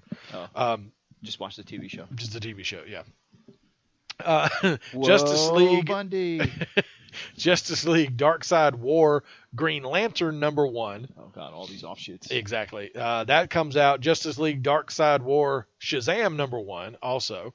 Justice League United #15. Red Hood Arsenal #6. Starfire #6. All new, all different. Avengers #1. So that's the new all the new Avengers. Miss Marvel and Sam. Nova. Right. Sam Wilson, the female Thor, and Miles Morales, Spider-Man. So and then that also, could be interesting. Also, Steve Rogers, old Steve Rogers, as like a S.H.I.E.L.D. agent, right? Yeah, I don't know. Yeah, he's a S.H.I.E.L.D. agent now. I don't know if he'll be part of the Avengers. The Captain America Sam Wilson series has been really good because those two are butting heads now. Good. Basically, Sam has stopped working for S.H.I.E.L.D. or for the government and is kind of he opened up a hotline. So, like, if you see something that needs to be taken care of, call Sam. Better basically. call Sam. Yeah, It's a new show. yeah. So yeah, the two of them have bumped heads on stuff. And we've got, let's see, where were we? Hawkeye. Yeah, Hawkeye, the all new Wolverine #1, Captain America White #4, Carnage #1, Chewbacca #3, Darth Vader #12, Illuminati #1, Secret Wars #7. Yeah. Spider-Man 2099 #3, Ultimates #1, Uncanny Avengers #2, Web Warriors #1, Airboy #4. If you haven't read that, no, it's interesting. What is it? Who is Airboy? Airboy Marvel, was a golden age. I don't know who put it out, Sounds like but this is an extremely weird series because it's written. The story is these two guys are set to revamp Airboy and make him new. So it is a comic about two guys writing a comic. They can't get anything figured out, so they go out drinking. Sounds right. And they get really messed up. They're in a transvestite bar. Some crazy stuff happens there. And Airboy comes to life. Sweet. To kind of like spurn them on to get them to do the book. And the only thing everything is kind of like Southern Bastards. Everything is a wash of the same color. It's a green tint to everything except for Airboy. Yeah, Airboy's in full 4-color deal. This looks awesome. It's a very good series. It's interesting. It's something you have to kind of just pick it up and read it. It's oh man, he looks like the Rocketeer a little bit. Yeah, very much. Yeah, so. Yeah. So it's from Image Comics. Cool. It's been welcome to independent comics. It's been a while since there's been an issue out. So it's one of those. It's like, hey, has it been canceled? Is anything going on? What's going on? And all of a sudden, here comes an issue. Yeah. It's a shocker, right? Yeah, it's the way independent comics are. But yeah, it's a really good read. So I might just make that one of my picks for this week. I think you just did. I think I just did, yeah. And also on the shelves today from Image Comics, God Damned, which is actually from the creative team behind Southern Bastards. Cool. It's basically Southern Bastards set in biblical times. That was the synopsis of it. So I'm interested to read it to see how it is. But also, what biblical time are we talking about? Like the time of the flood. Oh, okay. So this is pre. Yeah, I think it's I think it's the group like right before the flood, because it was. I mean, everything was crazy and supposedly everything had to be cleansed. So those were the people that they were there. So I can't wait to see that part. Southern Bastards #12 also hits shelves today. Yeah, much anticipated. I'm looking forward to that one too. Right. Walking Dead #148. We're moving up closer to 150, which will be a biggie. They always do it up. So nice. The Shadow #4 from Dynamite Entertainment. This new series has been pretty good. Dynamite's been revamping all that, right? Dynamite's doing Green Hornet, aren't they? Yes. Wade, yep. right, is the writer. Yep. So they're really taking these classic characters and. Yeah, stuff that's in the public domain is stuff they pick up. But hey, the this new Shadow series has been pretty good. Nice. So I've always loved the Shadow. So yeah, I'll give it a shot at the very least. But it's been really good. Cool. And Back to the Future #2. Yeah. I think that's from Boom Studios. Yeah. Maybe Boom Studio. Yeah. So that is out today as well. So that's a look at your comic rack. And we're going to take a break. And when we come back, we're going to have our showcase segment on the magic year, 1986. Ranger Station, Ranger speaking. Hi.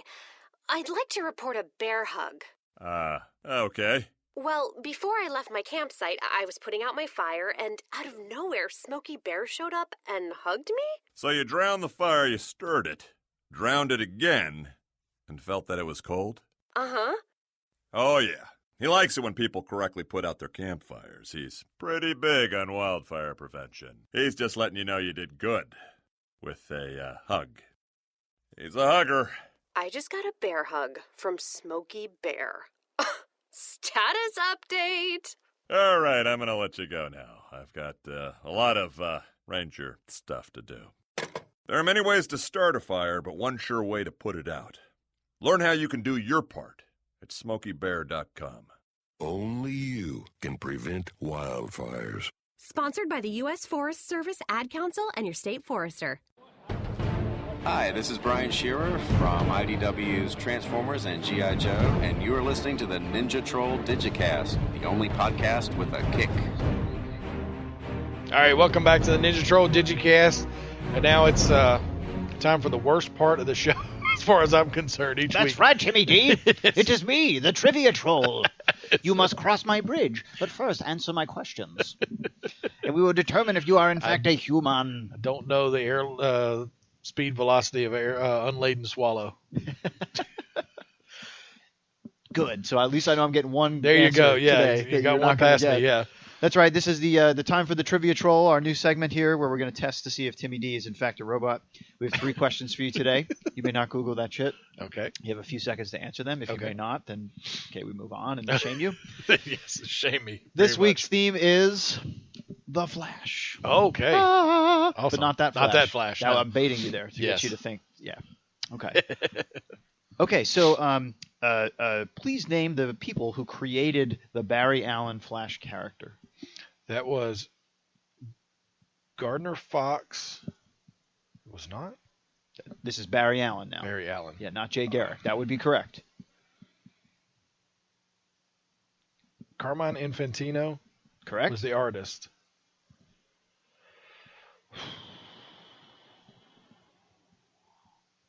I don't remember the writer. Okay. Would you like to know? Yes. Well, let's save it Of course to the I end. know. Yeah. I want to know. Jeez. Okay. It was Carmen Infantino. You got that Uh-huh. right, so I'll give you 1/3 credit. John Broome John Broome. and Robert Kanigher. Okay. They were the Kanigher. writers? Yeah. Okay. Those are the writers that came up Okay. with the concept of a new Flash. Okay. Okay. All right. Not bad. Not bad. Okay. Okay. All right. At Barry Allen's wedding, Yes. who was the best man? Hal Jordan. That is incorrect. Damn. Ah! Who was it? It was Elongated Man, Ralph Dibny. Oh, dang. Okay. Yeah. Maybe you're thinking of his second wedding. Okay. That was retconned. We're not retconning. I'm giving you context. Okay, last question here. Okay, this one's a 2-parter. Oh, So, can you please give me the code names of all 3 of the Reverse Flashes? Code names. Of the main 3 Reverse Flashes. Okay. The first one was Edward Claris was the Jay Garrick one. Cool. What was his name? The Rival. Yes, good. Barry? Barry's was Professor Zoom. Correct. And Wally. But they also called him Reverse Flash as well. And then Hunter Zolomon was Wally's. And Who was he? What was his code name?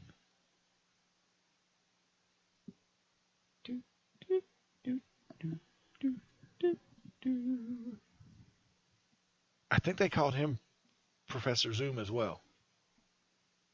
Is that your final answer? I'm struggling to remember. All right, I'm struggling to watch you try to come up with this. Yeah, yeah. All the smoke coming out of my ears. Yeah, I remember. It was just Zoom. It was just Zoom. Okay. Yeah.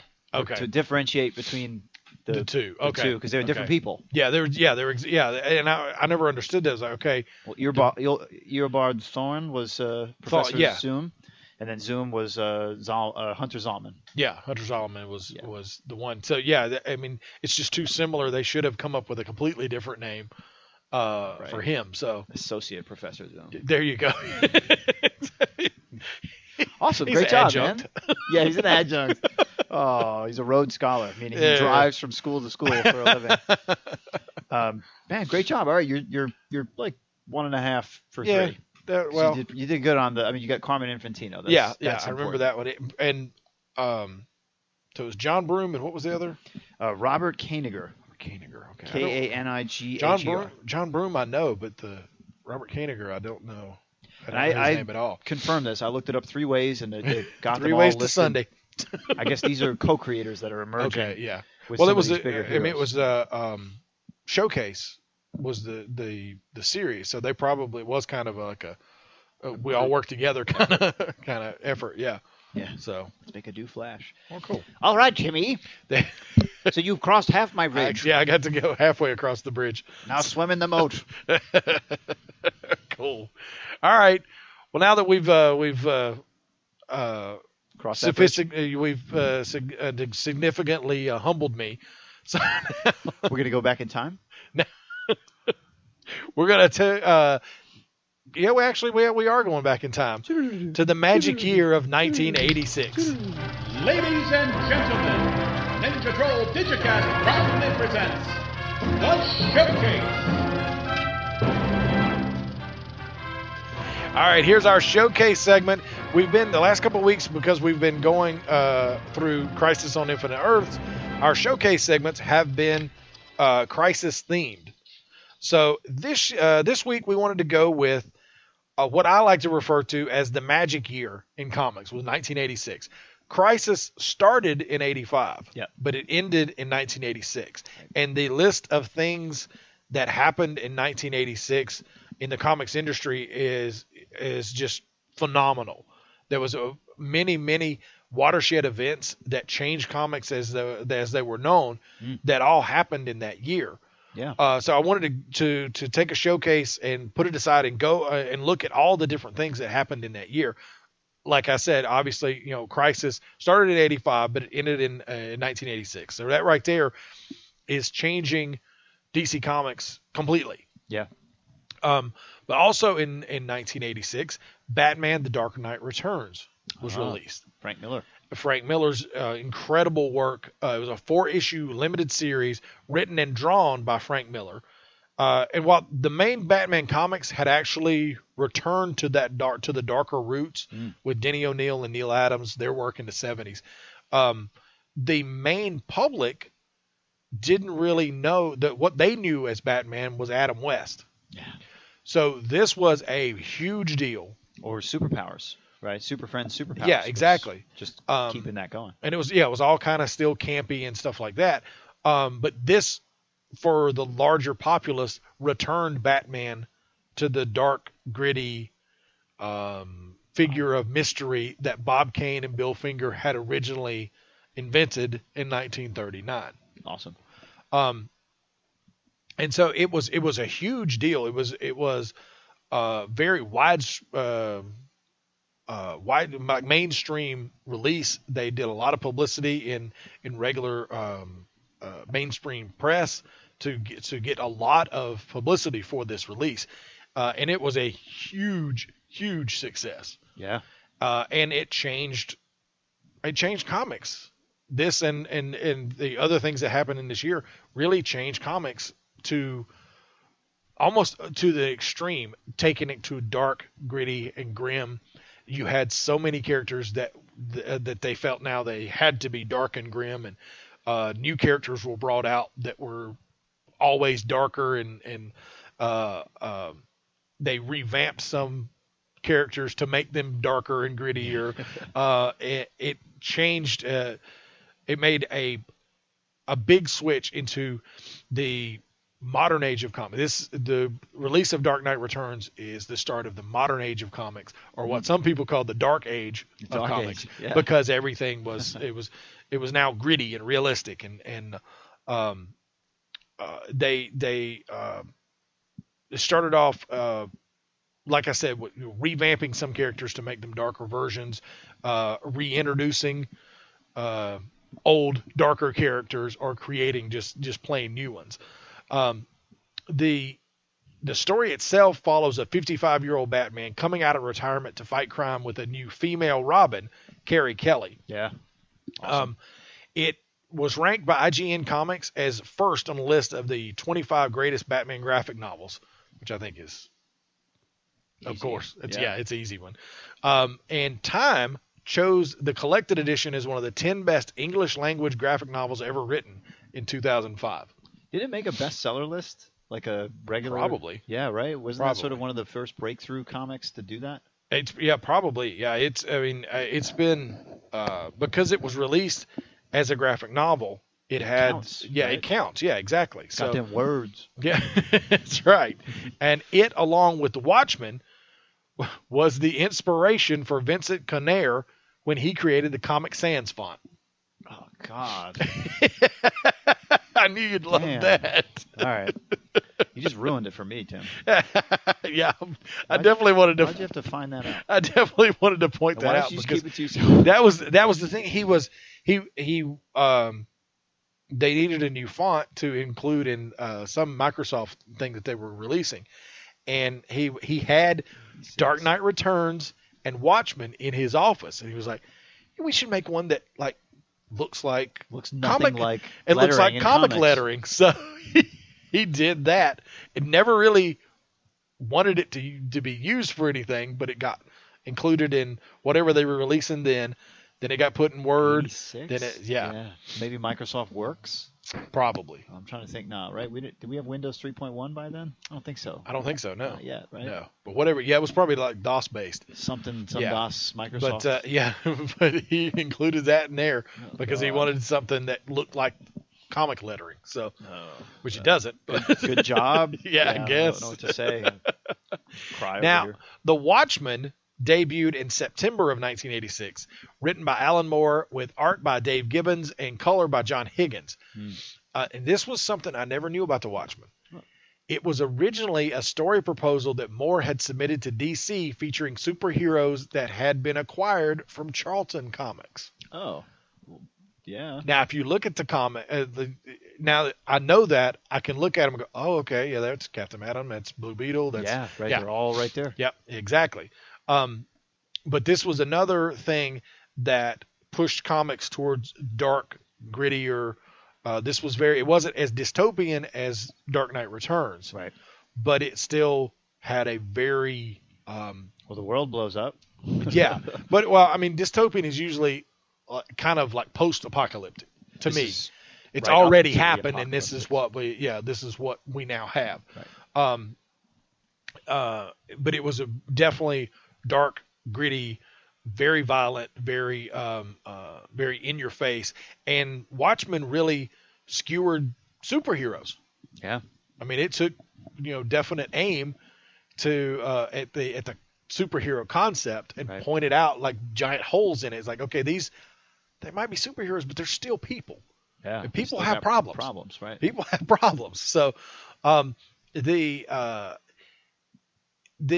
characters, like we were saying, it was originally supposed to be the Charlton Comics, from Charlton Comics, and Dick Giordano, who was the managing editor at the time, didn't want to have, like, at the end of the story, okay, a lot of these characters are going to be unusable for the future.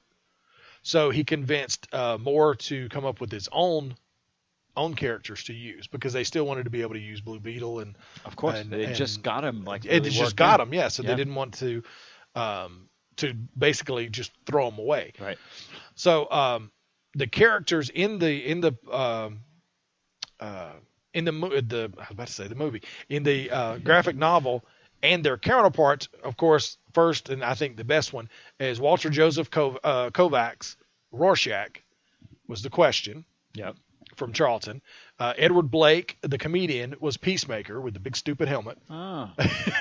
Okay. And that was the original concept that he sent into DC Comics was who killed the Peacemaker.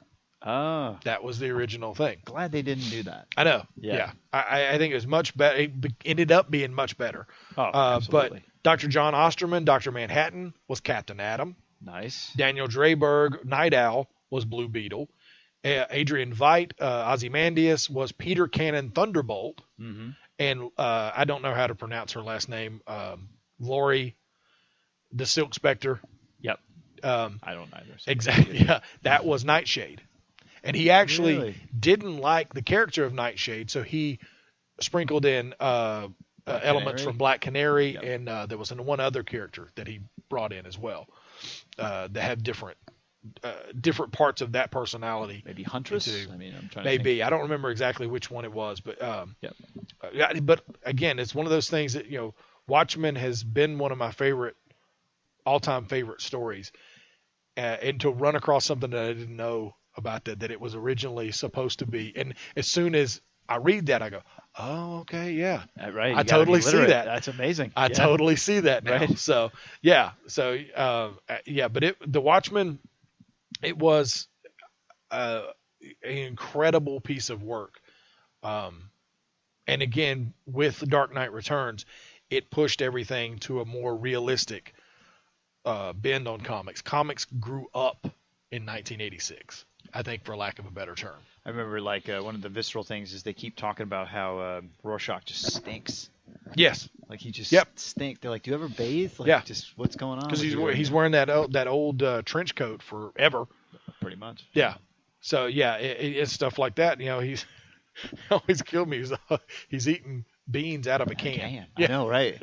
And he opens his mask and he's slurping it down. Pulls his mask up just enough to eat, and that's it. So weird. Yeah. But it's an incredible piece of work. If you've never read Watchmen, you gotta. It's the movie too, right? You saw the movie just recently, right? It was this year, a couple months ago. Yeah. I actually watched the movie, and I think I had held off on watching the movie. You don't want to ruin it because I was afraid that it just wouldn't hold up. See, what the, I would be sitting there going, "Come on!" Right, taking the greatest comic masterpiece. Yeah, exactly. Yeah. So, I was not let down by the movie at all. So, nice. So that was the second huge event in 1986. The third was Mouse, the first volume of Mouse. Art Spiegelman Art Spiegelman's.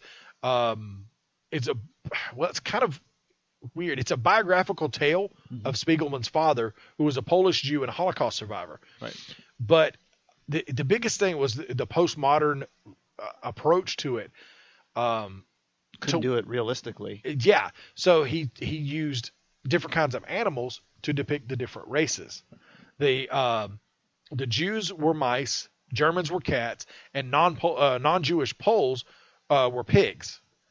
And different time you can look at it, and it has been called a memoir, a biography, history, fiction, autobiography, or just a mix of everything. Yeah. But in 1992, when he was done with it, because the first volume came out in 86, and he kept working on it. Yeah. And actually, there was Mouse 2, I think, right, as well. Yeah, I think it was called Mouse 2. But when he was done in 1992, it became the first graphic novel to win a Pulitzer. Whoa. Yeah. It won a Pulitzer Prize. Yeah. That's crazy. Well, the animal thing is interesting because of the timing, the context, right? You tell a really tough story with animals, it comes across differently. You can go places with it. Right? Yeah. Like Star Trek trying to be political. Yep. But that's called zoomorphism, and that was done by the Nazis against Jews to turn them into undesirable animals. Rats. You often hear these things. It's very common in propaganda to associate the enemy or the underling with a sort of undesirable animal. Yeah. So that's another informing piece for that. That's why Mouse was, it wasn't just like cartoons. It was like, oh yeah, because they did that. And cartoons can be. It was another instance that sequential art like this can be used for something other than just funny pages. That's right. And so, again, comics is growing up. Yeah. In 1986. That's right. So, Cool. the next big event was Man of Steel. Superman. John Byrne's reimagining of Superman was published in a six-issue miniseries from July to September of 1986 and gave us the modern origin of Big Blue. DC wanted to make changes to the character and took the finish of Crisis to do that. He's now the sole survivor of Krypton. That's been changed now, but he was now the sole survivor of Krypton and left as an embryo in an artificial womb in his ship. So he wasn't technically born until he got here. Something that came back later when in one story where he actually ran for president because he was born here. He was technically a citizen. Claimed. Okay. Yeah. He's not Kenyan. No. Yeah. Exactly. No. Okay. They found his birth certificate. They did. So, the series covered his trip to Earth, his childhood in Smallville, the learning of his heritage, and the creation of his secret identity as Superman, and his first meeting with Batman. Wow. It also included the reintroduction of Lois Lane and Lex Luthor, and rebranded Luthor from the crazy mad scientist, crazy suit wearing guy to like the power hungry businessman that is the more modern character now. He doesn't wear the suit. Actually, now he does wear the suit again. The armor? I believe. Yeah, I think he does. Okay.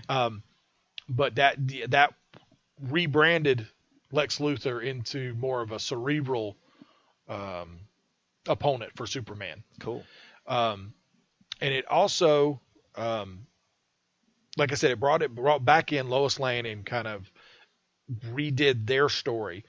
And before Crisis, DC editors and Marv Wolfman, who we talked about last week, had been wanting to do a revision for Superman. Wolfman and several other writers had submitted proposals, while regular Superman writer Cary Bates wanted the revision to keep the ongoing continuity. Writers like Wolfman, Frank Miller, and Steve Gerber wanted to restart from scratch, eliminating his time as Superboy, one thing in particular, and making changes to Luthor and cutting down some of Superman's power. When Wolfman found out that John Byrne had left Marvel, he knew that Byrne could basically make it sell. He could, because he had the history, he had the basically star name, he could go to DC and go, okay, I want to do this. And they would say okay. And he and Wolfman had similar ideas. So Wolfman talked to him and got him to come to push it to them. Awesome. Although Superman's powers basically remained unchanged, they did become limited and a little less like earth shaking. Yeah. Like he couldn't stay out in space without having to breathe, in perpetuity. Every so often. Yeah, he had a certain amount of time that he could be there. So basically, just cut him down just a little bit so that he's less godlike, basically. That's good. And they also established Clark Kent as the real person, with Superman as the disguise. He was no longer mild-mannered. He became more assertive and had written a best-selling novel before his time at the Daily Planet. Wow. Byrne also decided to keep Martha and Jonathan Kent alive well into Clark's adulthood, so that they could still be like a source of wisdom, parental wisdom. Yeah. And he eliminated all but the green variety of kryptonite, which that's another showcase that I thought about while I was writing this up. Colors of all the different colors of kryptonite right. that they used to have. But he got rid of all except for the green kryptonite. And this remained Superman's origin story up until 2003 when they did Superman Birthright. So basically, and I don't think they changed a whole lot there. So that was working. That seemed to have stuck. Yep. Cool. Yeah, but there was a lot of people that were upset. I remember then, like people, there was, I think somebody took out an ad in a newspaper that basically said Superman 1938 to 1986. Oh, dead. Yeah. Oh, basically, John Byrne had killed him. Setting his. Yeah. Now, right before that was another big, huge event in 1986, Alan Moore's Whatever Happened to the Man of Tomorrow.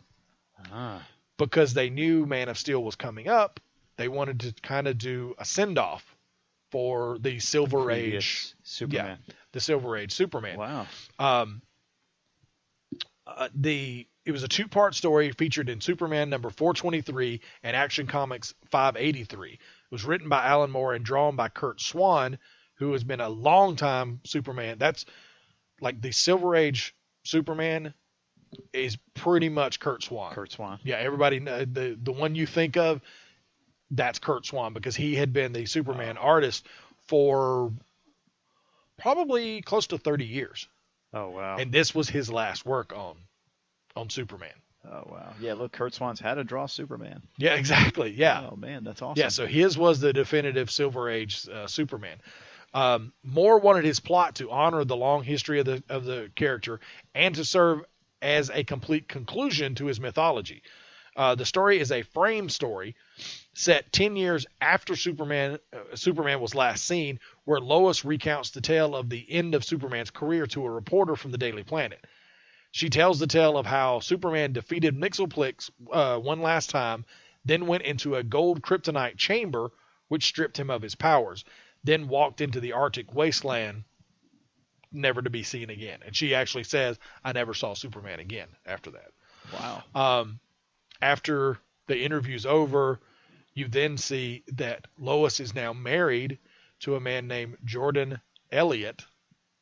Jor-El. Get out of here.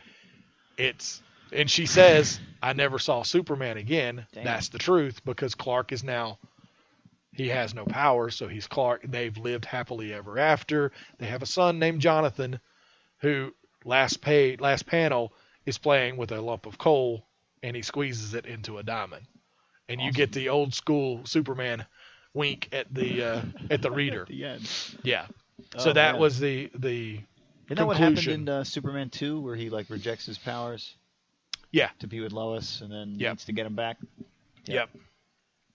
Yeah, except that was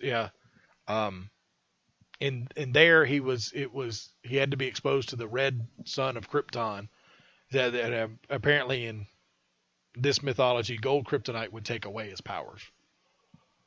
Wow. I don't. That's why I need to do a showcase so that we know exactly what all happened. We need to make a little rainbow. Yeah, that has the lantern chart, the kryptonite chart, and then anything else that's associated with colors. There you go.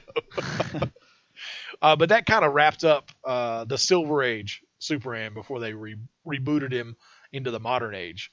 Also that year, and this is another Frank Miller thing, Daredevil Born Again by Frank Miller and David Mazzucchelli. Mazzucchelli, sorry. Yep. That appeared in Daredevil 277 to 233. And it chronicled the descent into insanity and destitution of Matt Murdock at the hands of Kingpin and his subsequent struggle to rebuild a new life for himself. The story returned Miller to the Daredevil series that he had brought basically from the brink of cancellation up to the bestseller list. Awesome. And he reintroduced Karen Page, former secretary of Nelson and Murdoch and girlfriend of Matt. As his story opens, she's a junkie and basically is looking to get a fix, and the only thing she has to sell is Daredevil's secret identity. Oh, that's right. I remember you telling me this. And that gets back to Kingpin, and he systematically breaks down Matt Murdock to destroy Daredevil. And that was the great part about the story. He went at him as Matt Murdock. And he got him disbarred. He got him somebody came out and accused him of some kind of impropriety of hiding evidence or something like that. So he got him disbarred. He got him evicted from his. He got him evicted and then blew up his apartment building. And he basically just broke him down completely. A piece at a time. And let him, when he blew up the apartment building, he let him know somehow, I don't remember exactly how, but he left kind of a calling card to let him know it was Kingpin that did it. Oh, so God. He's already, off kilter. Kingpin knew he would come after him, and he did, and he beat him almost to death. They just went and fought, and Kingpin almost beat him to death. Oh man! So yeah, it's an incredible story, and it's all laid out. Like I've heard about this, but yeah, I've never. I'll let you borrow it. It's I've got the trade paperback. It's an incredible story. It's where they introduce Nuke, which is this failed super soldier that they keep hopped up on pills. Oh, the guy with the face. The American flag tattooed on his face. Gosh, yeah, he's scary. And he will. There's a rumor that he will appear in next season's Daredevil. Oh, the show? Yeah. Oh, great. That could be interesting. But again, it's another dark, gritty,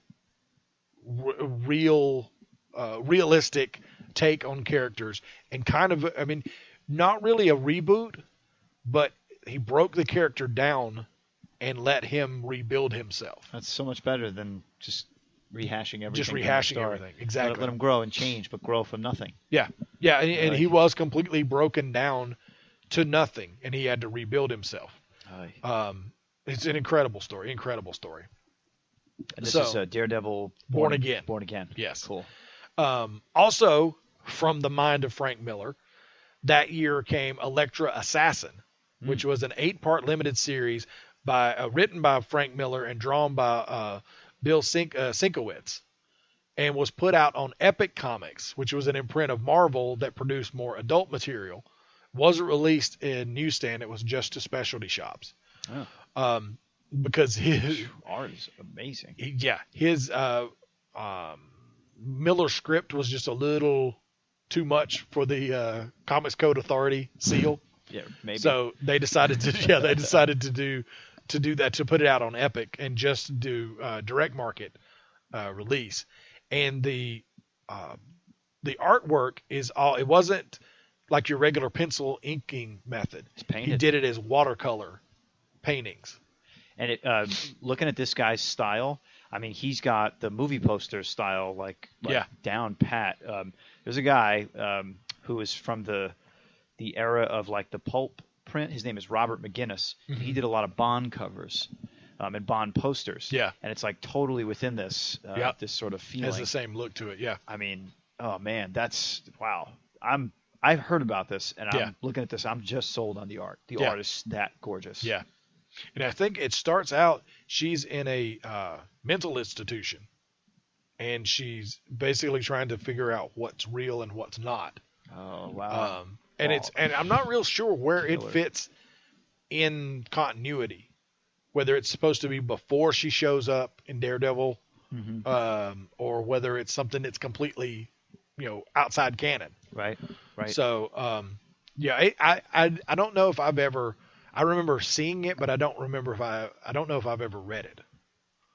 But I remember the covers, and like I was saying earlier, covers are the big thing for me.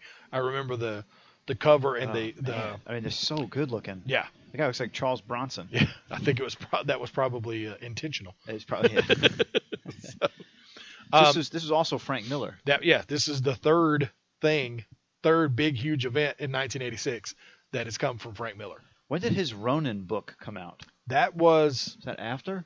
I think it was before this. Because it was his own book. Yeah. Right. He just came up with that idea. Yeah.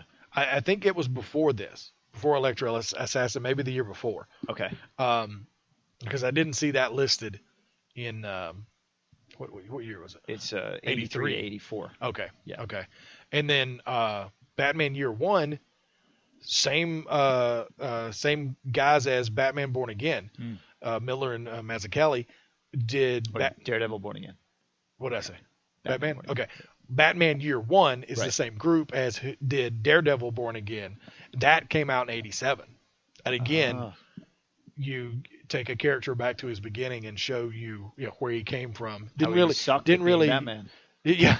Didn't really just awful. Didn't really reimagine the character, didn't change anything, just took you back to the beginning and let you see what he, like you said, what it sucked to be him at so first. Much better. Yeah. It'd be nice if they kept that going. Yeah.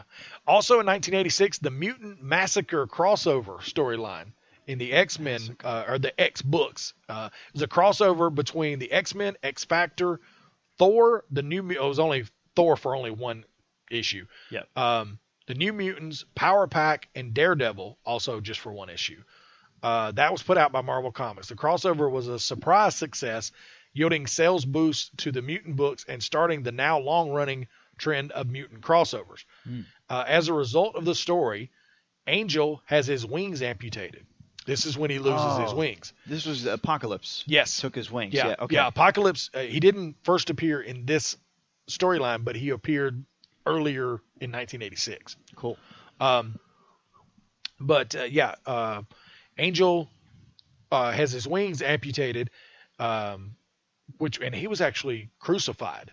That's what damaged his wings. They nailed him to a wall, and his wings were damaged, and they started to get gangrene, so they had to amputate them. Yeah, they hit him with like these two sticks to stick him up to the wall. Yeah, that's pretty nasty. God. it would lead to him having them replaced by Apocalypse and becoming Archangel, which I always liked Archangel better. He just had a better Archangel look. was cool. I mean, he looked awesome. Yeah, but the he was wings, scary. didn't the wings mess with him? Well, yeah, he was completely taken over by whatever that was. Yeah, and then the wings would do sometimes their own thing. Yeah, exactly. Yeah. Yeah, because I mean, Apocalypse is not just going to give you something. Yeah, you got Also, the consequences of this whole storyline, Shadowcat became trapped in her phased form, which almost killed her. Colossus is briefly quadriplegic after Magneto uses his power to heal him from wounds. Nightcrawler is left comatose. Wolverine discovers that Jean Grey is alive after smelling her scent, but he keeps the knowledge from the rest of the X-Men. Apocalypse saves Plague from being killed by Harpoon and transforms her into his horseman Pestilence. Okay, that was the other horseman that we were trying to... Yeah. Yeah. And it's revealed that Gambit was employed by Mr. Sinister during this whole thing, and he is temporarily expelled from the X-Men for his part in the massacre. So this was like the first big X crossover. Yeah. And it got to where, it was okay, this worked. This is a good idea. Let's keep doing this. Yeah, right. So, and they still do it now to this day. But this was the first one. Also in that year, later in the year after Crisis was done, DC did a big crossover called Legends. Yeah. The Legends crossover ran from November 1986 to May 1987.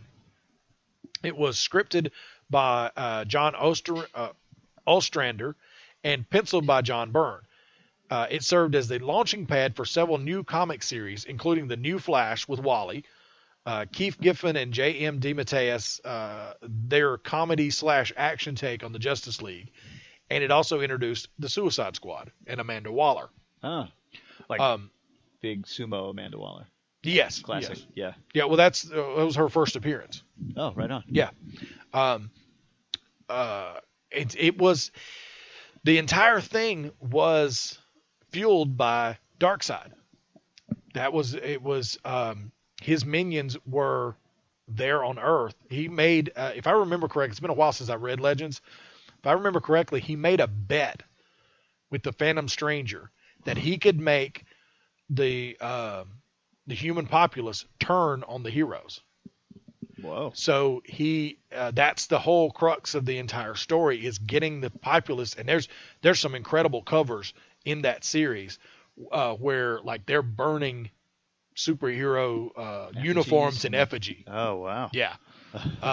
Because Glorious Godfrey is one of his guys. Yeah. And he's got the gift of gab, and he gets people convinced that they're evil, and yeah. So this sounds like Identity Crisis a little bit.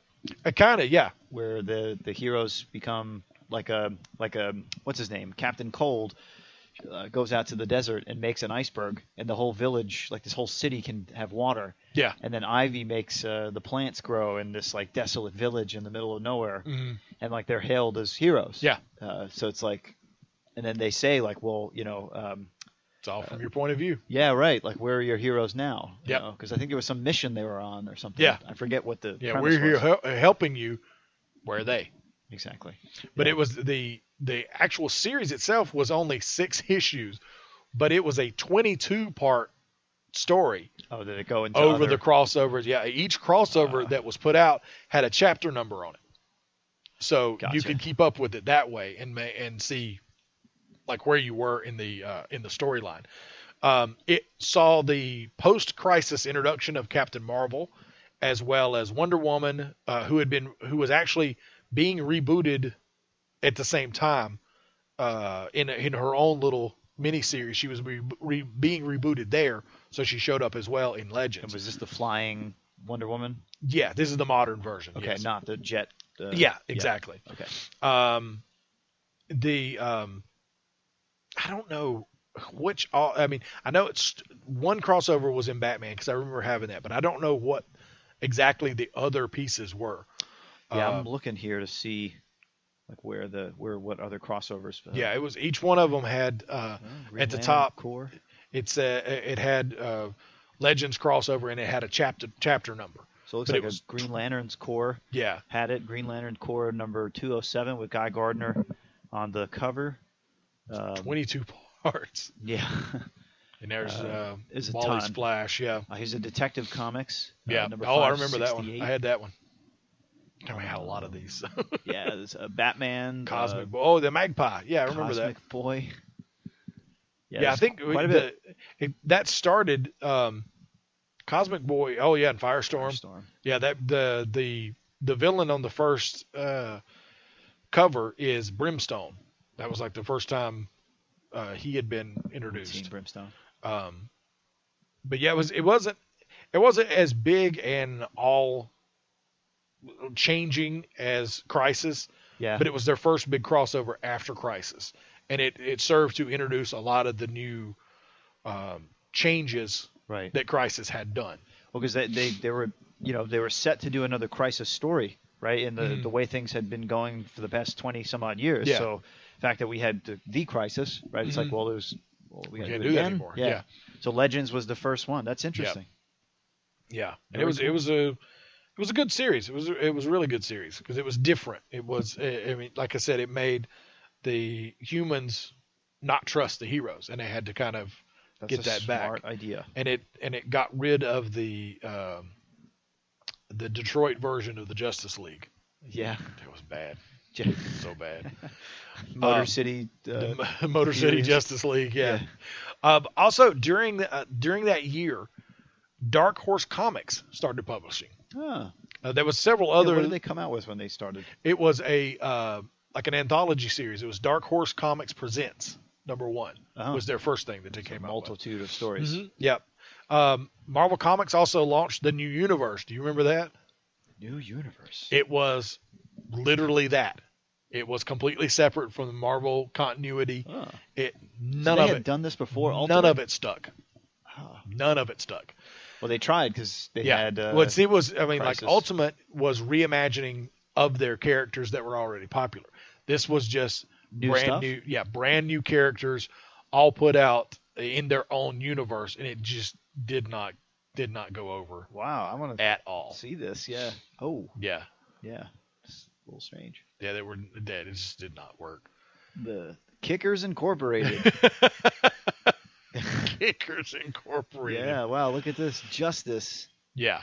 Number 15. And everything at the top has said New Universe, just to let you know. Yeah. You could avoid it. DP7. Night Mask. Night Mask is about the only one that I actually remember by name. I remember that one. Brand. But... Oh God. The Night Mask. Oh God, and he looks like Nightwing kind of. Yeah. It was weird way. Yeah, he really does. Oh, that's crazy. Yeah, it did not go over well. Oh man, Marvel, what were you doing? First appearances, first series. It'd be easier to say. Or we can do that first. Blue Beetle got his first DC series in 1986. Cool. Booster Gold got his first DC series. Actually, that's when he was introduced as well. X Factor got their first series in 1986. I have that, I think. The characters that showed up in 86, Booster Gold, like I just said, Kilowog. It was a big part of the Green Lantern mythology now. Amanda Waller in Legends, like I was saying. Apocalypse. Eddie Brock, who became Venom. Yeah. That's a big deal. Nuke, the character from Daredevil Born Again, the Sinister Syndicate, and U.S. Agent. Oh, was the first introduced. alternate Cap, Yep. right? Was first introduced in 1986. Was that Bucky who did him, or who was U.S. Agent? No, John Walker, if I remember correctly. He was a failed Captain America. U.S. Agent. Let me look that up and see. And while you are, Timmy D, a couple of other notable moments in 1986 that happened. Let's see here. So, Alf and Pee-wee's Playhouse premiered. Yeah. Let's see. Pixar Studios opens in 1986. Wow. Yep. That's interesting. That was a good one. Let's see. Rock and Roll Hall of Fame had its first inductees. Chuck Berry, James Brown, Ray Charles, Sam Cooke bunch. Top Gun was the grossest film that year. It was the grossest film. It was the grossest film. It made over $8 million. Wow. Yeah, I know. It seems crazy. That's chump change now. Yeah. If you make $8 million, that's a failure. You're done. Yeah, you should make that in popcorn. Falco had the #1 hit, Rock Me Amadeus. And Cosby Show is the #1 show on television. Nice. And let's see. Lindsay Lohan was born. Wow. Yeah. In 86? Yeah. And I think that Howard the Duck was. Oh yeah, it came out. Or it was canceled that year, I think. Yeah, it looks like it came out 1986. It sure did. With the most giant hair I've ever seen on Leah Thompson. Oh, the movie you mean? Yeah. Not the series. Yeah. But the actual movie, which was fantastic. Yeah, the actually Marvel Super Special with issue number 41 about Howard the Duck was canceled by Marvel Comics in 1986. But was in fact a hit movie. Yes. Yeah, but that wasn't Howard's series, it was Marvel Super Special. Gotcha. So that was a pretty magical year. I told you. See? I was interested in doing that because there was a lot of stuff that came out like that. Stuff that, it's just amazing that it all happened in one year. Absolutely.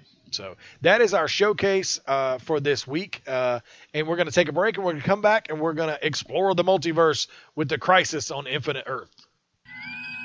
Our hailing frequencies are always open. Find us on Facebook, Twitter, or Instagram. Just search Ninja Troll Digicast or drop us an email at ninjatroll@digitaltuxedo.com. Hey guys, let's play some video games. This new dad plays video games with his sons, but the challenge feels like he's lifting a metric ton. So many buttons. His avatar just stares at the walls, twists and turns and somehow falls. Help me! He's tangled up in the controller's cords. I just don't understand this crazy digital world. Crazy, crazy digital world. Zeros and ones. But the love from his kids is totally apparent. Ooh. See, you don't have to be perfect to be the perfect parent. You should have just played catch. You don't have to be perfect to be a perfect parent. Thousands of siblings in foster care will take you just as you are. For more information on how you can adopt, visit adoptuskids.org. A public service announcement from the U.S. Department of Health and Human Services, Adopt U.S. Kids, and the Ad Council. Hi, this is Andy Smith. I've worked on Thanos with Jim Starlin and Earth 2 for DC Comics. And you're listening to the Ninja Troll Digicast, the only podcast with a kick. Now, it's time to explore the multiverse. On the Ninja Troll Digicast. All right, here we go to the Misty Borderlands, our favorite swanky lounge, where we are exploring the multiverse. We've been on this wonderful journey. We're on now part 3 of 4 of our Crisis on Infinite Earth segment, which has been deep. And and we are now we finished off with issue 6, where we saw some really awesome things. Really, the biggest thing was sort of the Yolanda Montez now taking on the mantle of Wildcat. That was sort of a nice cliffhanger at the end. And then it's promised that this double-sized dynamite that we'll see the origin of the Monitor, the origin of Pariah, the origin of Harbinger, plus, and then we see on the cover the death of Supergirl with the very much crying Superman. That's always that cover is a striking cover because everybody, if you look in the background, everybody's all assembled and is like despondent and looking down, and Superman is holding her body and just wailing. Dead. Yeah, he's just wailing. How did people respond to this cover? I mean, it must have made them nuts. Oh yeah, It was absolutely. a major death. Yeah, exactly. And that was the thing. They wanted to make sure that Crisis meant something. Yeah. The things that happened were a big deal. And what better way to, I mean, because you've had some people leading up to this, you've had people that went away, Earths that went away, and characters that died, but nobody big. And this was a big deal. I cried when Owlman died. I don't know about you, but that was a loss for me. I really felt like that was bad. But we're going to jump into issue number 7, which is a double-sized shocker. Yes. So we catch up now with the sort of core group, right, which is Pariah, Lila, and Alexander Luthor, who are overlooking the sort of what's now the multiverse, the bunch of planets. Yeah, they pulled them all into some type of netherverse. Right? Yeah, it's like almost a limbo, and that's what she created when she gave up Harbinger powers. Is that right? She was able to bring in Earth's S and X at that point. The death of the Monitor created that. So the moment he died, that was created, and then the Earth sucked in. So and then you've got Earth 1 and 2. You got X, S, and 4. Right, Charlton. Okay, the Charlton. World. Yeah, exactly. So Earth 1, obviously Silver Age. Earth 2 is Golden Age. Right. Earth X is the world of the Freedom Fighters. Quality Comics. S is Fawcett Comics. Shazam. Yeah. And then 4 is Charlton. That's right. Blue Beetle being its biggest. Blue Beetle, yeah. Its biggest hero. Cool. So here we find out that Pariah is to serve a purpose. Leela is now no longer Harbinger, so she's just sort of speaking as being her, what she heard growing up from Monitor, what she sort of knows, and she's taking on a little bit of a very wise role, right, giving out. Well, she's the one. I mean, I think she's the only one that knows his plan. That's it. What his plan was. So right. So she kind of has to tell people what he had going on. Right. Monitor said, "Stand over there." Yeah. So and wait. Do it. Yeah. But we shift now to Earth S, where everyone has been freed of Psycho Pirate's spell, and Sivana and Ebok, who are in human form here, right, not an alligator, are to be captured by Captain Marvel, are about to be captured by Captain Marvel, when suddenly they fade from the Earth S plane. Captain Marvel Jr., Talkie Tawny, Changeling, Wonder Woman, and Supergirl arrive seconds later. In space now, Brainiac has drawn Sivana and Ebok to his satellite and greets them as the latest members of a select group of villains who will soon rule the universe. Captain Marvel and the other Earth heroes and heroines note that the wall of antimatter has now vanished. Leela appears nearby, explains that the machinations of the Psycho Pirate, his spell, and enlists Captain Marvel as a representative of Earth S to hear the story behind the crisis. So the Earth S people were all out of their minds because of the control from Pirate, because those planets were outside of that netherverse. Yeah, he gave them, because that was the thing he always said. Psycho Pirate was like, "Oh, you told me you would give me to the a planet to rule." So he gives him 3, which is too much for him. Oh, yeah. It drives him even more insane. And which becomes his undoing, right? It was an unforeseen thing. So Leela appears nearby and explains now that, right, as we said, that Captain Marvel will join the squad, which is going to be really great. He's, obviously very strong, can hurt Superman, all that great stuff.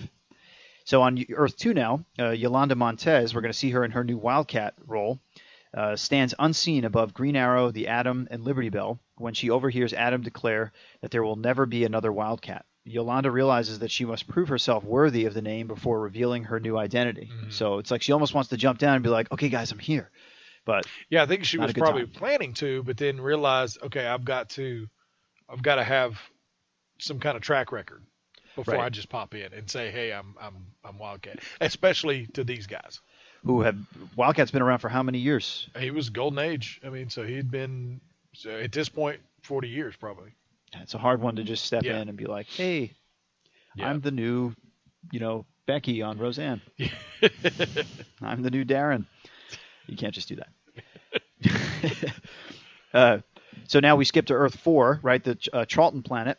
Pariah contacts its heroes and their former opponents from Earths 1 and 2. And then Blue Beetle will represent his Earth to hear Pariah and Lila's story. Now shifting to Earth X, the Freedom Fighters pledge to Starfire the help that they can give, right? So she says, we need your help, and Uncle Sam says, we're with you. Little lady. Little lady. Yep. Little lady. Right, it's more like that. I mentioned that. So we're still dealing with the overall sort of tension, which is all 5 Earths are starting to slowly merge, and they're still going. However, and time still runs riot on all of them. Things are all crazy, right? We're still in the 40s. We're still in Camelot, and all those things. We'll visit those places again. And then finally, Leela, Alex, and Pariah stand on the asteroid with Lady Quark, Superman of Earth 1, Uncle Sam, Captain Marvel, Superman of Earth 2, and the Blue Beetle. These are special heroes. The heroes want to battle, but Alex and Leela tell them that they must know exactly what they're fighting for. Now, Leela begins her story at the beginning. Okay. 10 billion years ago. And this is, right, we can note where Wolfman and Perez put out that history of the DC universe. That this is really like, this comes from that. Yep. So we're going to get some good substantiation here. So I'll try to summarize sort of the why we have a multiverse, all that great stuff. So the Earth was little more than cooling gases. The inhabitants of Oa, right, the Oans, at the center of the universe were immortal and had the powers of the legendary gods, and always strove for continued advancement. But their science became perverted. For one of them, Krona, swore to discover the secret of the universe's creation. All right, so what this is saying is that the Owens should have stopped while they were ahead. But they did not. No, they had to do the science, right? Like Dr. Light. She's like, we're going to die, but we got to do the science data for nobody to see. For the next issue of Omni, which will never come out. Others warned Krona, vowing that the legends told of destruction to come to anyone who basically meddled with the mysteries of creation. Krona called them fools and continued his studies. You're a fool. He built a time viewer in which he observed the cosmic hand. There's the big hand again. You can't have a good crisis story without a giant hand. That just is disembodied and comes from nowhere. So there it is, right? At the beginning and the end. After he builds his time viewer, right, he observes the cosmic hand holding the galaxies in its palm. So there must be some creator, is what is going on. The whole world in my cosmic hand. Had Krona been mortal, right, and not Owen, he too would have perished upon witnessing this. Yeah, he couldn't have taken it. He would have just killed him right there. Would have been done. Yeah. But that would have been far better than what actually occurred. At that point, according to Leela, the antimatter universe was formed right at that moment. And the single universe split many times into a multiverse. All planets of the cosmos were duplicated in every universe save for one, Oa. Oa's soul twin was in the antimatter universe. Its name was Quard. For his cosmic crime, Krona was converted to insensible, disembodied energy and sentenced to circle the universe forevermore. That sucks. That's a cosmic toot. That's what he looks like. When you see it, you just like... It's true. Excuse me. Sorry. Pardon. That's my punishment for seeing the beginning of time. The Owens, feeling responsible for Krona's actions, were consumed by guilt. They had created evil, right? So they must form a force to constrain it. Their first attempt to do so was the construction of the Manhunter robots, which we can see in the panel, which later proved to be defective. Right? So their second and better solution was the creation of the Green Lantern Corps. Still, there was dissenters among the Owens who maintained that evil must be destroyed, not contained. Yeah, rather than wait for stuff to happen. Right, let's go out and go out and do it. Let's have an offense instead of a defense. Yeah. These dissidents broke away from the Guardians and evolved into the Controller race, which would one day encounter the Legion of Superheroes. Oa and Quard had one moon each. On the moon of Quard, the Anti-Monitor broke the surface and came to life. So he's actually born first. Oh, okay. Yeah, which is interesting. Yeah. So he's the angry big brother. Yes. Yeah. True. Yeah. Why do I have to have the jaundiced skin? It's the baby. Yeah, right, with the cornrows. Cosmic cornrows. The Anti-Monitor broke. The surface came to life. He's a repository of the power of Cosmos and on the moon of Oa. The Monitor bursts from a crater, symbol of the power of the positive universe. The Anti-Monitor quickly conquered the world of Quard and created the Lightning Warriors known as the Thunderers. Mm-hmm. The Thunderer Elite he converted into his Shadow Demon Warriors. So that's who we're seeing there when they bust open from the tuning forks. And with them, he spread a reign of terror throughout the anti-universe. He hungered for more worlds to conquer, but did not know anything existed but the universe of Quard. So he has no idea that the positive matter universe exists. Oh. At this point, the Anti-Monitor sensed the presence of the Monitor. He said, I feel like someone's got cornrows like me. It's a presence I haven't felt since... Gotta go. Yeah. Right. Oh, good one. Yeah. At this point, he's the Monitor, who's now basically spent his entire existence in meditation and study with T. The Monitor found his evil twin as well, and the two locked in combat for 1 million years. That's a long time. That is a long time. That's like a lot of quarters. They were equal in power, so neither one could actually win. But finally, both struck simultaneously and rendered each unconscious for 9 billion years. That is also a long time. That is, right? Wow. All that fighting, nothing. But then Yeah. one punch, 9 billion years. Yeah. Who knew? All right. Why is the Monitor naked? I just to be free. just to be, you know, and the Monitor's hanging out, naked hippie. At least the Anti-Monitor's got a cool suit. Yeah, he had like armor and Yeah. I don't know. Yeah, I guess he didn't know any other way. Yeah, so he I did not know the way of the hippie. I only know the way of the square. Okay. So Pariah now takes up the tale of the story. Okay, and this is interesting because there's a crossover here, explaining that he himself came from an Earth alien to them all, on which he was the greatest scientist responsible for weather control and the destruction of disease. He soon discovered the existence of the multiverse and used that knowledge to learn the origin of the universe, despite the legends common to all planes that such knowledge would lead to destruction. He observed the creation while protected in an antimatter chamber. So he builds this antimatter cube in order to see this in a way as a way to protect himself. But in doing so, he fulfilled the legend. A chain reaction of antimatter destroyed his Earth, then his universe. That was the start of it. Exactly. Ah. So Pariah had committed the same sin as Krona. Yep. But because he was in the antimatter box, basically. Right. He was protected, and he woke up the Anti-Monitor. So Pariah's pretty much Ash. Yeah. Who opened the Necronomicon. Yep. So way to go, Pariah. Where's your chainsaw hand? Groovy. Get some.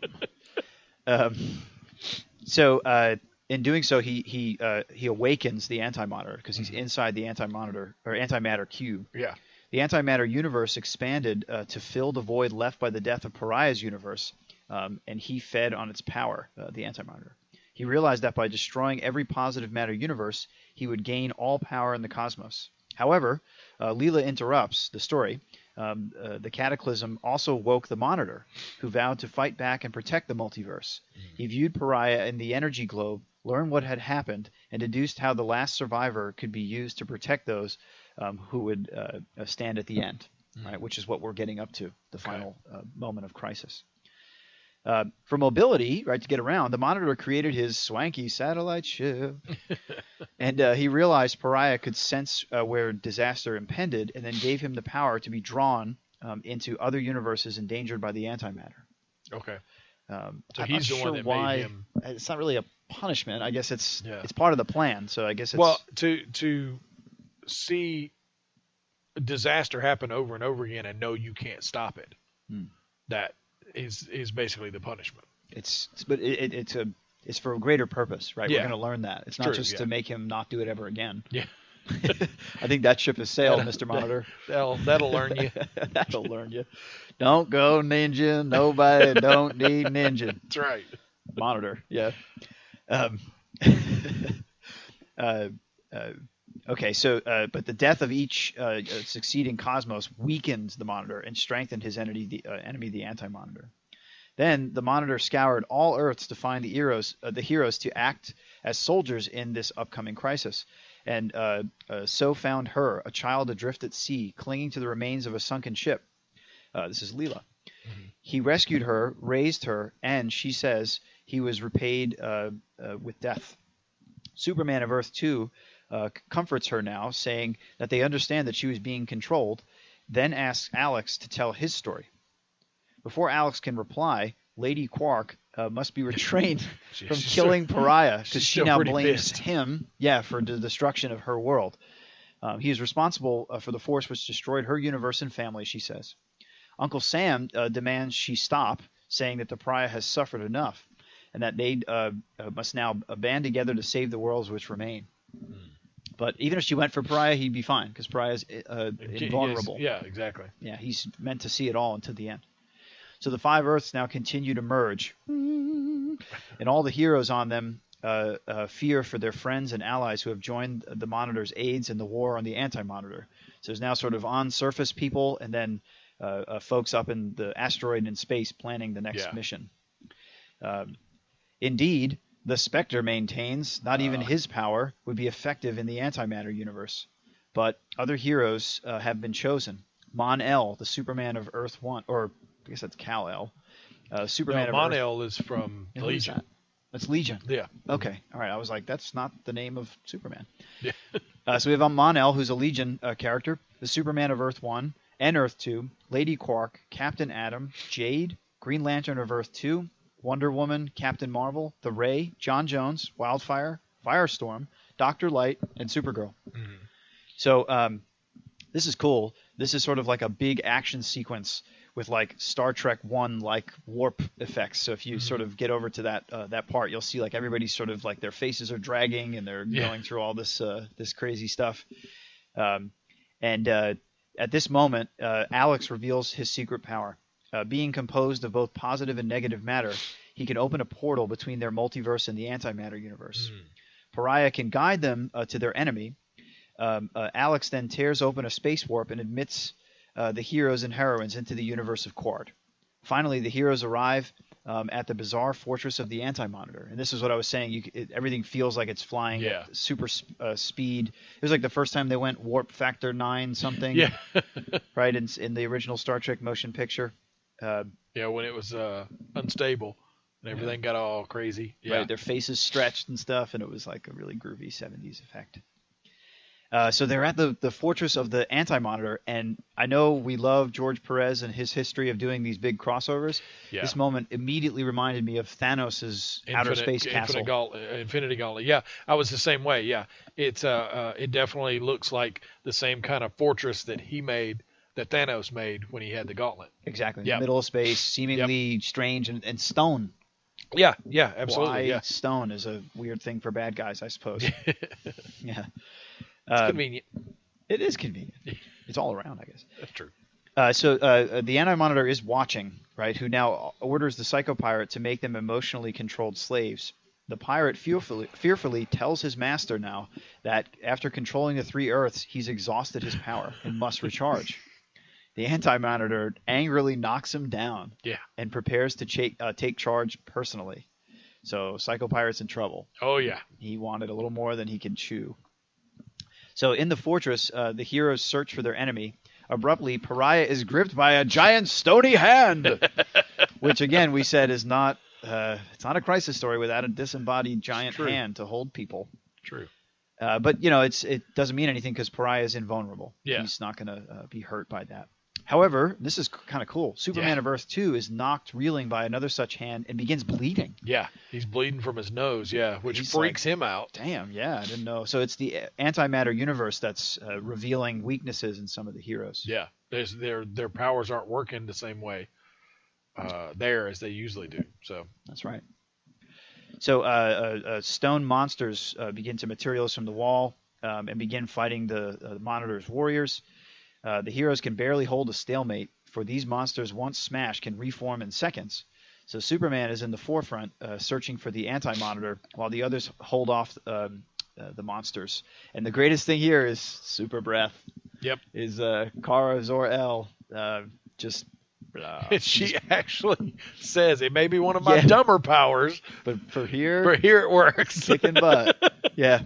So she scatters the pieces all over the surrounding space, basically. And I think so. It takes them a long time to reform. Right. Yeah. Which is helpful because when they punch them, they just fall down. And they get right back up. Yeah. Pariah leads the way now with Dr. Light by his side. Suddenly, a thrusting trunk of stone seemingly obliterates Pariah. Dr. Light vows that the Anti-Monitor will pay for the death and blazes off. It's a supposed death. Superman catches up with her near a huge machine, which she identifies as a solar collector. The villain is using to reduce the vibrational frequencies of the Earth's, and thus merge and annihilate them. So that's his super machine. That's going to make them actually come together, which would destroy them. So that's how it's happening. Okay. And then Superman says, "I'm going to destroy this thing." And then we now see the Anti-Monitor, who's lurking in the shadows, just next page, just crush him. Yeah. I mean, just hits him with like a huge attack. So he strikes Superman, and his cry of pain is heard by Supergirl, who heads to her cousin's side. And this is now like some of the best George Perez action. Yeah. I mean, it's just like little cuts, moments. I mean, it's very cinematic.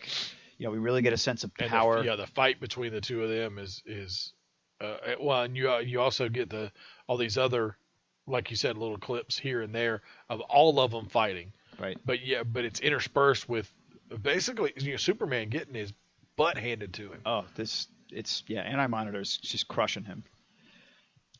He continues to pound the nearly helpless Man of Steel. Racing to the scene, Supergirl passes Pariah, who's now digging himself out of the rubble. He's like, "Oh, I'm fine. Yep. Nobody panic. Dr. Light, I'm okay." The Anti-Monitor is now about to kill Superman with an energy blast when Supergirl crashes into the villain with all her might. She delivers blow after blow, screaming. And this is like the great, she's kicking the crap out of him. I mean, and it's just, it's all red, and she's just like, pow, pow, pow. Okay, here's the thing. Dr. Light's looking on and inspired by her, doing what she does. But then she basically is going to say, "Well, I'm going to help her." And then Supergirl turns to say, "No." And in doing so, Monitor takes the opportunity and says, "How dare you turn in battle? This will be your undoing." And powers up his eyes and basically just blasts Supergirl. I mean, yeah. And then, he hits her. I mean, it's just one thing after another. And then announces that he's going to kill Superman and then her. And her after. Right. Bleeding, she shouts that he will never kill Superman and rips the floor from underneath him, causing his blast to miss her cousin. That was kind of cool. Yeah, she basically she made the stone floor into like a rug. Yeah, and yeah. So she's really demonstrating some super. This is the downfall, folks, as we are starting to see it. She's really letting go and firing up on him. And then this is now, sorry, I was describing a little bit too early. This is now where she's starting to just beat the mess out of him. I mean, it's just, and then he's starting to say, "You are destroying my life shell." Yeah. The outfit that he wears is actually almost like a containment suit. Right. To just hold in whatever he is. I guess maybe he's wanting to blow apart, or he's just a ton of energy or something. And then this is where the Monitor, he just nails her. And his body is almost, the battered Anti-Monitor smashes Supergirl away again. His body has almost been totally destroyed by her pulverizing blows, and his energy is now waning. Supergirl goes to her cousin's side, Dr. Light telling her to take him to the others after she makes her move, turning.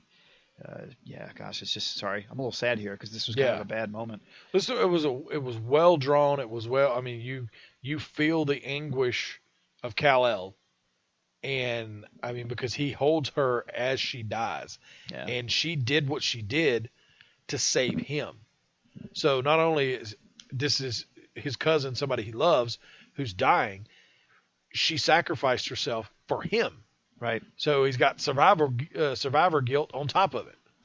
So yeah, but it was beautifully drawn by George Perez. Just, I mean, incredible.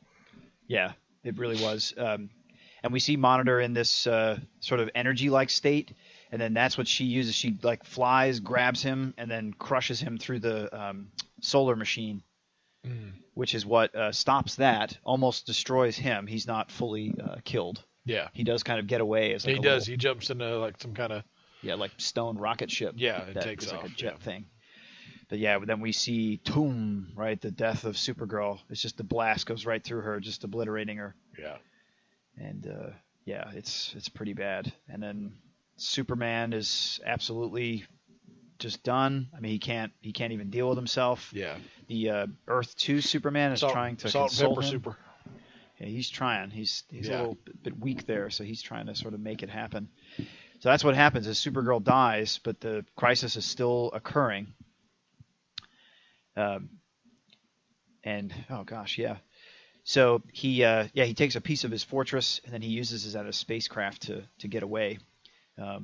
He needs time to heal, but swears he'll stand to be triumphant at the dawn of time, which is now what they're calling. I think that's even a later issue. Yeah. And with his departure, the fortress begins to fall apart. Green Lantern of Earth 2, Alan Scott contacts the other heroes. Wildfire reports that they have destroyed the merging machine, but they also have a casualty, which is a very like insensitive moment. Yeah. Yeah. And with the fortress coming apart, the heroes must leave. Superman takes Supergirl's body and follows his friends. Now empty, the fortress disintegrates. For the most part, the 5 Earths are now out of danger. The time distortion has ceased, right, because the machine's destroyed, and the Earths remain linked, if not fully merged. Soon afterward, the worlds receive the news that Supergirl's death, and the memorial service is then held in Chicago, which I guess is that where she's from? Is that her home base? I think that's where, what her home base was. Thousands of people, including many superheroes and a grieving Brainiac 5, attend. Batgirl makes he had dated her. Yeah. Brainiac 5 had dated her when she was in the Legion. Yeah. So. And he's the future version of a good Brainiac. Yes. Batgirl makes the opening address, praising her friend, while Lois Lane oversees the broadcast. Later, Superman leaves his Fortress of Solitude with the body of Supergirl wrapped in her indestructible cape and sets her free in space, promising to remember and miss her forever.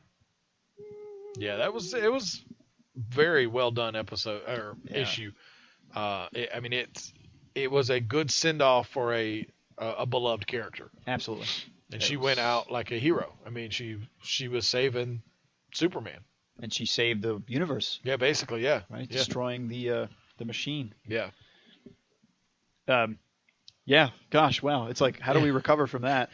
We hit another one. In the next issue, in issue number 8, we are now in a whole different sort of scenario here, where something else major is going to happen. So this is called a Flash of the Lightning. And the Flash is captured, and he's bound to a wall in a space capsule heading for the planet Cord in the antimatter universe. Psycho Pirate is present, but fearful for his life now that his powers have faded. Yeah, he knows he's in trouble now that the Anti-Monitor doesn't have any use for him. You couldn't step up. He wonders if the Anti-Monitor perished during the battle with Supergirl. Suddenly, the Anti-Monitor appears before them now wearing new battle armor. He tells the Psycho Pirate that he will spare him for now. Skipping to Apocalypse, right? It's like, well, what's going on there? Desaad watches the space capsule and asks his master Darkseid what they're going to do. Darkseid answers that they're simply going to watch and see what happens. If the heroes prevail against the Anti-Monitor, Darkseid says, then the status quo will be maintained. If the Anti-Monitor prevails, then he will be weakened enough to the point where Apocalypse's sole leader will destroy him. Yeah. So he's got a plan. Yeah, he said he's got a plan. I love that we can see Darkseid's eyeballs. I know, you've never seen that. Oh. Yeah. Let's see. In the 30th century, the Legion of Superheroes monitor the partially merged 5 Earths. Brainiac 5 throws himself into his research, right, because he's absolutely depressed, refusing to come to terms with Supergirl's death. Saturn Girl observes that his mind is in turmoil. In the 20th century, Firestorm communicates with Vixen, who finds famed robotics expert Professor T.O. Morrow. They bring Professor Morrow to the remains of the Justice League satellite, where they hope he can effect repairs upon the robot that he invented, Red Tornado. Ray Palmer is also present and is inspecting the Tornado's body from the inside, right, as a shrunk. Now, this is the dude. crazy. This was when Ray Palmer was like carrying a sword. His series was called Sword of the Atom. What? Yeah, it was weird. You can see he's got like a loincloth and a sword and scabbard there. Yeah, it's really weird. I don't remember exactly what the deal was there. But yeah, his series was called Sword of the Atom at this point. Weird. That's very weird. Yeah. Like Sword of Azrael makes sense, but not of the Atom. So we get those sort of micro scenes, which are really cool. And suddenly, something deep within the Tornado's biosystem activates, and a huge explosion tears through the satellite. Blue Devil, one of the heroes summoned to examine Red Tornado's inner workings, finds himself transported to the Vegan system to deal with the Omega Men. Meanwhile, back on Quard, the Anti-Monitor supervises the construction of the antimatter cannon. It's a new weapon. With this weapon, he intends on finishing off the remaining Earths. Dozens of Earth's Quard's Thunderers work as slaves to complete the weapon. The Flash, meanwhile, manages to break free. He grabs the Psychopirate and races off with him across the barren landscape. Moving at super speed, he exposes the Psychopirate's face to many Thunderers. He forces the pirate to warp their emotions into feelings of hatred for the Anti-Monitor. One by one, the Thunderers turn against their master, but the Anti-Monitor easily defeats them. While the villain is distracted, the Flash finds the antimatter energy core that powers the cannon. Running faster than he's ever run in his life, he circles around the energy core thousands of times, turning the unstable antimatter back upon itself, destroying the cannon. So the Flash is a hero here. Oh, yeah. The influx of energy is too much for the Flash's mortal form, however. He begins phasing through the different points in the time stream, and before long, he loses all physical cohesion, and he dies. All that is left of him is the empty costume and his Flash ring that the costume comes out of, and his noble sacrifice has saved billions of lives across the multiverse. So again, now another hero destroys the Monitor's weapon, and that's it. Last, though, far beyond the walls of space and time, one being screams out in unbridled anger, and the Spectre has been awakened. Oh, boy.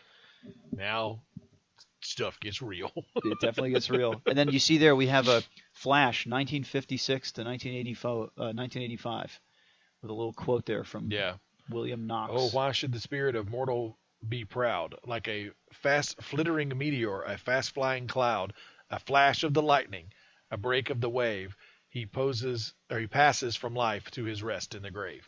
Yeah. So again, it was a very poignant passing of and a real passing. That was the thing. Yeah. The Flash. It's always kind of the joke that it's a comic book. He died. He'll be back in 6 months. Yeah. Yeah. Right. Or 6 months. But this stuck for a long time until I think 2008. I believe so. Right when Barry came back. Yeah. When Rebirth was, I'd have to look it up to make sure when it was, but it was in the 2000s. Dang. So that's a long time in comic. He stayed dead for like 25 years. That's a big deal. Right. Superman came back a year or two after he was dead? It wasn't even a year. And Cap too. Cap came back less than that. Yeah. So it held for a good long time, and that's a big deal in comics. So it's discipline. Yeah, exactly. Yeah. So and it was not even Supergirl is a beloved character. Right. But she's not the level of the Flash. No. So this was a big, big deal. That the Flash dying was, huge. It was absolutely huge. Well, we had said that, America fell in love with Supergirl if they weren't comic readers because of the movie that had come out. Yeah, just 2 years before. Yeah. So they loved that. And I'm sure the title probably read Supergirl Dies, in comics. And it's probably like, damn, wow. Yeah. And then even if you didn't care, you were like, oh, I know next who month, that is. The Flash dies. I know. Yeah. Way to go. I'm sure it got a lot of attention to the series. And we're not done with dying yet. We've got some still going on there. All right. So our final issue. Why is it not? Okay. Sorry, I'm getting to the next. So we're on issue 9 now. We just 9, finished okay. 8. So this is the War Zone, which is the hero war, or the villain war, I should say, what they sort of set it up to be. Yeah. So this is a really cool part. On Oa, the Guardians of the Universe make a last-ditch effort to combat the hysteria that is gripping the universe. They recruit Guy Gardner back That's into my the Green boy. Lantern Corps, and they give him a ring. Give him his ring. Oh, boy. Yeah. So I love Guy Gardner. Even his outfit, he looks like so it's like a turtleneck with some kind of weird crossover jacket. He's like the James Dean of Yeah. Lanterns, but not as charming. Yeah. Oh, yeah. But at this moment, and I think this is to punish them for making this choice of regranting Guy Gardner into the Corps. They immediately die. They immediately die. A cosmic crimson flame from beyond the void washes over Oa. The Green Lantern Citadel is destroyed, and all but one of the 6 remaining Guardians are killed. Wow. Damn. Guy Gardner swears vengeance. Right? Of course he does. Yeah, well, what else are you going to do? Go whoop some ass. Meanwhile, a huge amount of Earth's most powerful supervillains gather together aboard Brainiac's starship. So it's like they're doing like what the Monitor's doing on his satellite, but Brainiac's brain ship. Lex Luthor coordinates the meeting, declaring that he shall take advantage of the crisis. This was hilarious. By holding the multiple Earths hostage. And then Earth 2 Lex Luthor protests, citing that he should lead the group rather than his Earth 1 counterpart. Brainiac goes, and he says, "You're right." He yells, "Bam!" Yeah, that was the thing. He yells, "Well, we don't need 2 of us." And Brainiac goes, "You're right." Just boom, and just it vaporizes him. Yeah, vaporizes him. And my favorite part is he's sitting there as dust. Brainiac is silent because you keep seeing Brainiac's face with saying things. Yeah. And then Luthor says, "Good, okay, boys and girls, here's the plan. Now that we got that over with, moving on. Next slide." Yeah, that was awesome. I thought that was a great comedic break there after so much death. But what's interesting is now reporters on the different Earths have dubbed the point where the 5 Earths intersect into something called the Warp Zone, which I thought was a pretty cool thing, and I think should make our graphic when that happens. See, it's like I'm glad we're reading this because there's some great things. Within this area, a strange time distortion effect has allowed for creatures and entities from various timelines to interact with one another. And you see like dinosaurs, futuristic buildings, World War I biplanes, and starships flying around in this space. And what's really cool is Lois Lane interviews Rip Hunter on TV. Yep. And one more notable thing here is Firehawk. She gets a new costume. Yeah. She Shazam's own, one for herself, and it's a pretty cool costume. I got to say, it's better than what she had originally. Yeah. So folks are growing up here. What better way to recover is Guy Gardner's back. Yeah. And we got a new Firehawk costume. Awesome. While the other heroes struggle to pierce the barrier separating the let's see here, the merging Earths, Jay Garrick recruits Kid Flash to help him, and they rebuild Barry Allen's cosmic treadmill and use their combined speed now to pierce the barrier. So they've been trying to figure out what to do, and you see like people trying to fly into it and like do all these different things and whatnot. We did skip one part. Sorry, it's really awesome. It's at the United Nations. Yeah. And sorry. It's just, this was, okay. So representatives from the various parallel dimensions address the assembly. So I love how the UN is the place that all the Earths get together to speak about things. So Pariah, Harbinger, and Alexander Luthor Jr. Are the speakers, and the nation's leaders are concerned that their spreading chaos may result in an inter-Earth war. During the address, Pariah disappears because there's more to come. While the guy's running his mouth.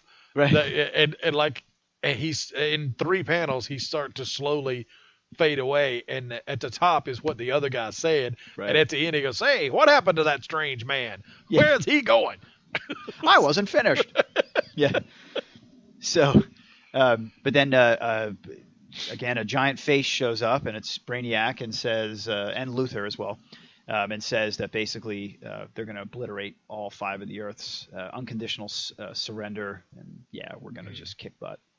So Yeah, it's the cosmic treadmill now that allows them to be able to travel between the Earths into the different barriers. And Jay and Leela have to convince Wally to come out of retirement, right? And because he had been having trouble with his powers, right, going on and off. Yeah. So Leela actually says, "We know," and they keep calling him Wallace. It's hilarious. Wallace. They tell him, we know the issues you've been having with your power, but we need you. Right. You got to try. Yeah, you got to try. So he gives him his old ring, which has his costume in it, and they rebuild and they bling out the cosmic treadmill. This thing's got like little platforms on each side to hold everybody. So and Jay and Wally both start running. Yeah, enough of the power to get the vibrational barrier. Neither one of them is as fast as Barry, but the two of them together can do treadmill. it. Yeah, that's awesome. So meanwhile, Luthor's group of villains takes advantage of the situation, right? Of the weakened Earths. They spread themselves across the realities, sowing chaos and discord at every turn.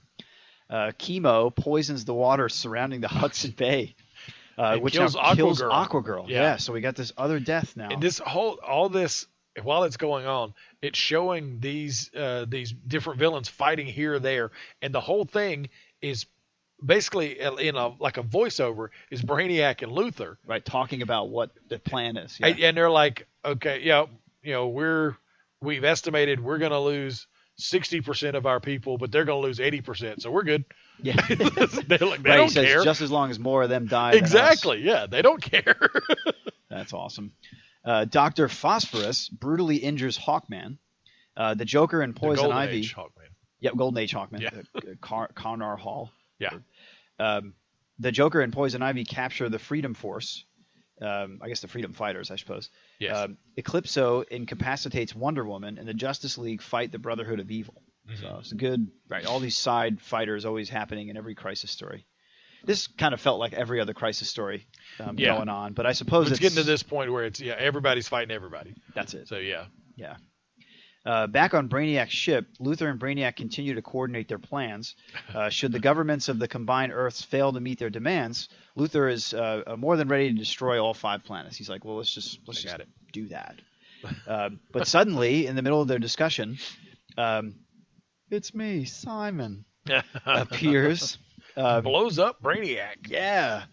And right, he's the only one who didn't go to do all the mayhem on the planets, and he uses his powerful mental energy psionic blast, and he just destroys Brainiac, blows him into 1,000 pieces. So he kind of knew something was going on, so he held back, right, to spy on him. Yeah, to bust this up.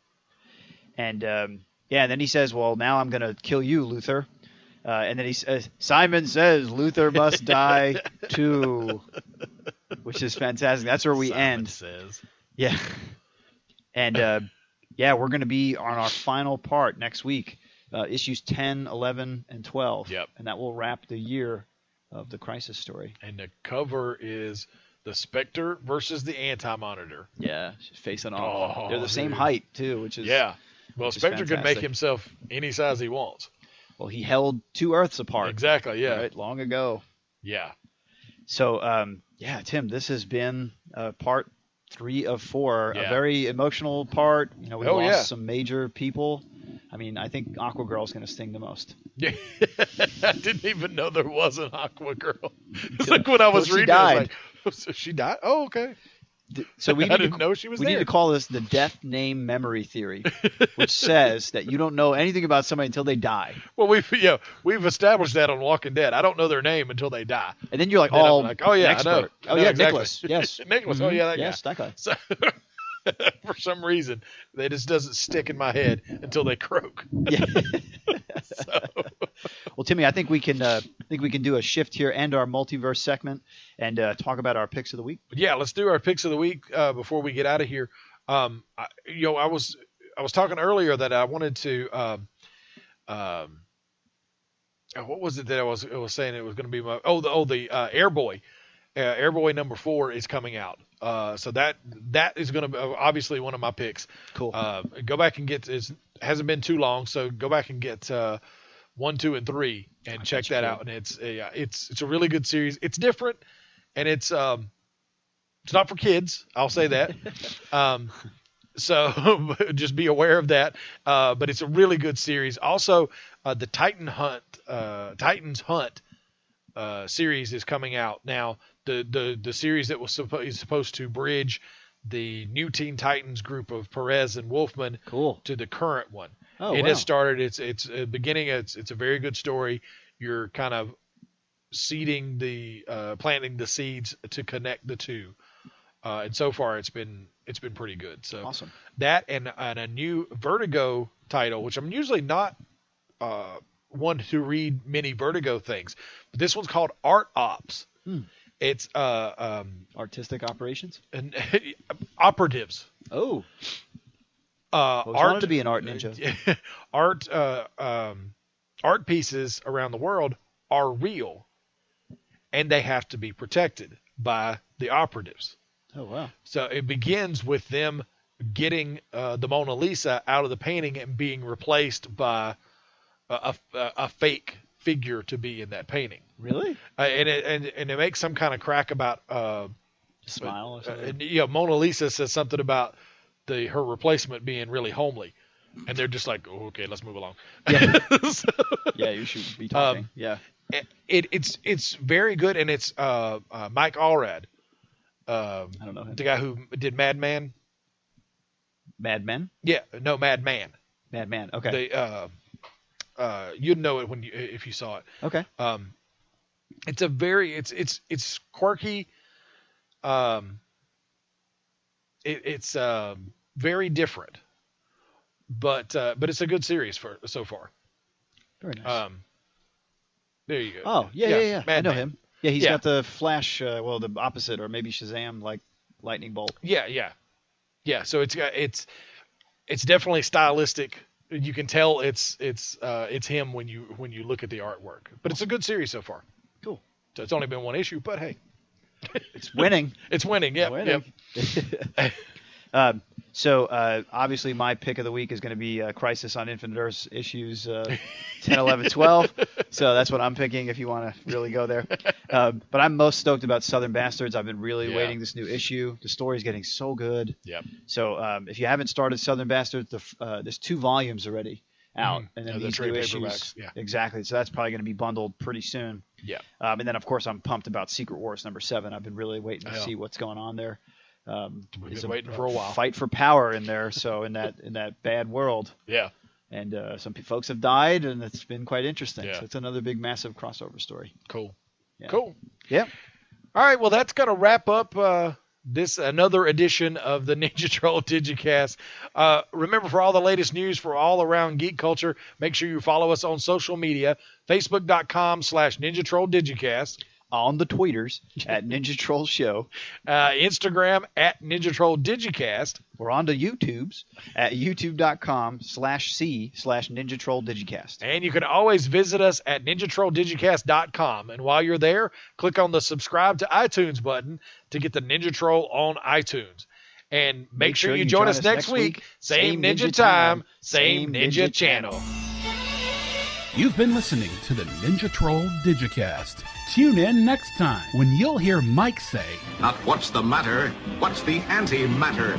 This is the Ninja Troll Digicast, the defenders of all things geek culture. Don't go ninja, nobody don't need ninja.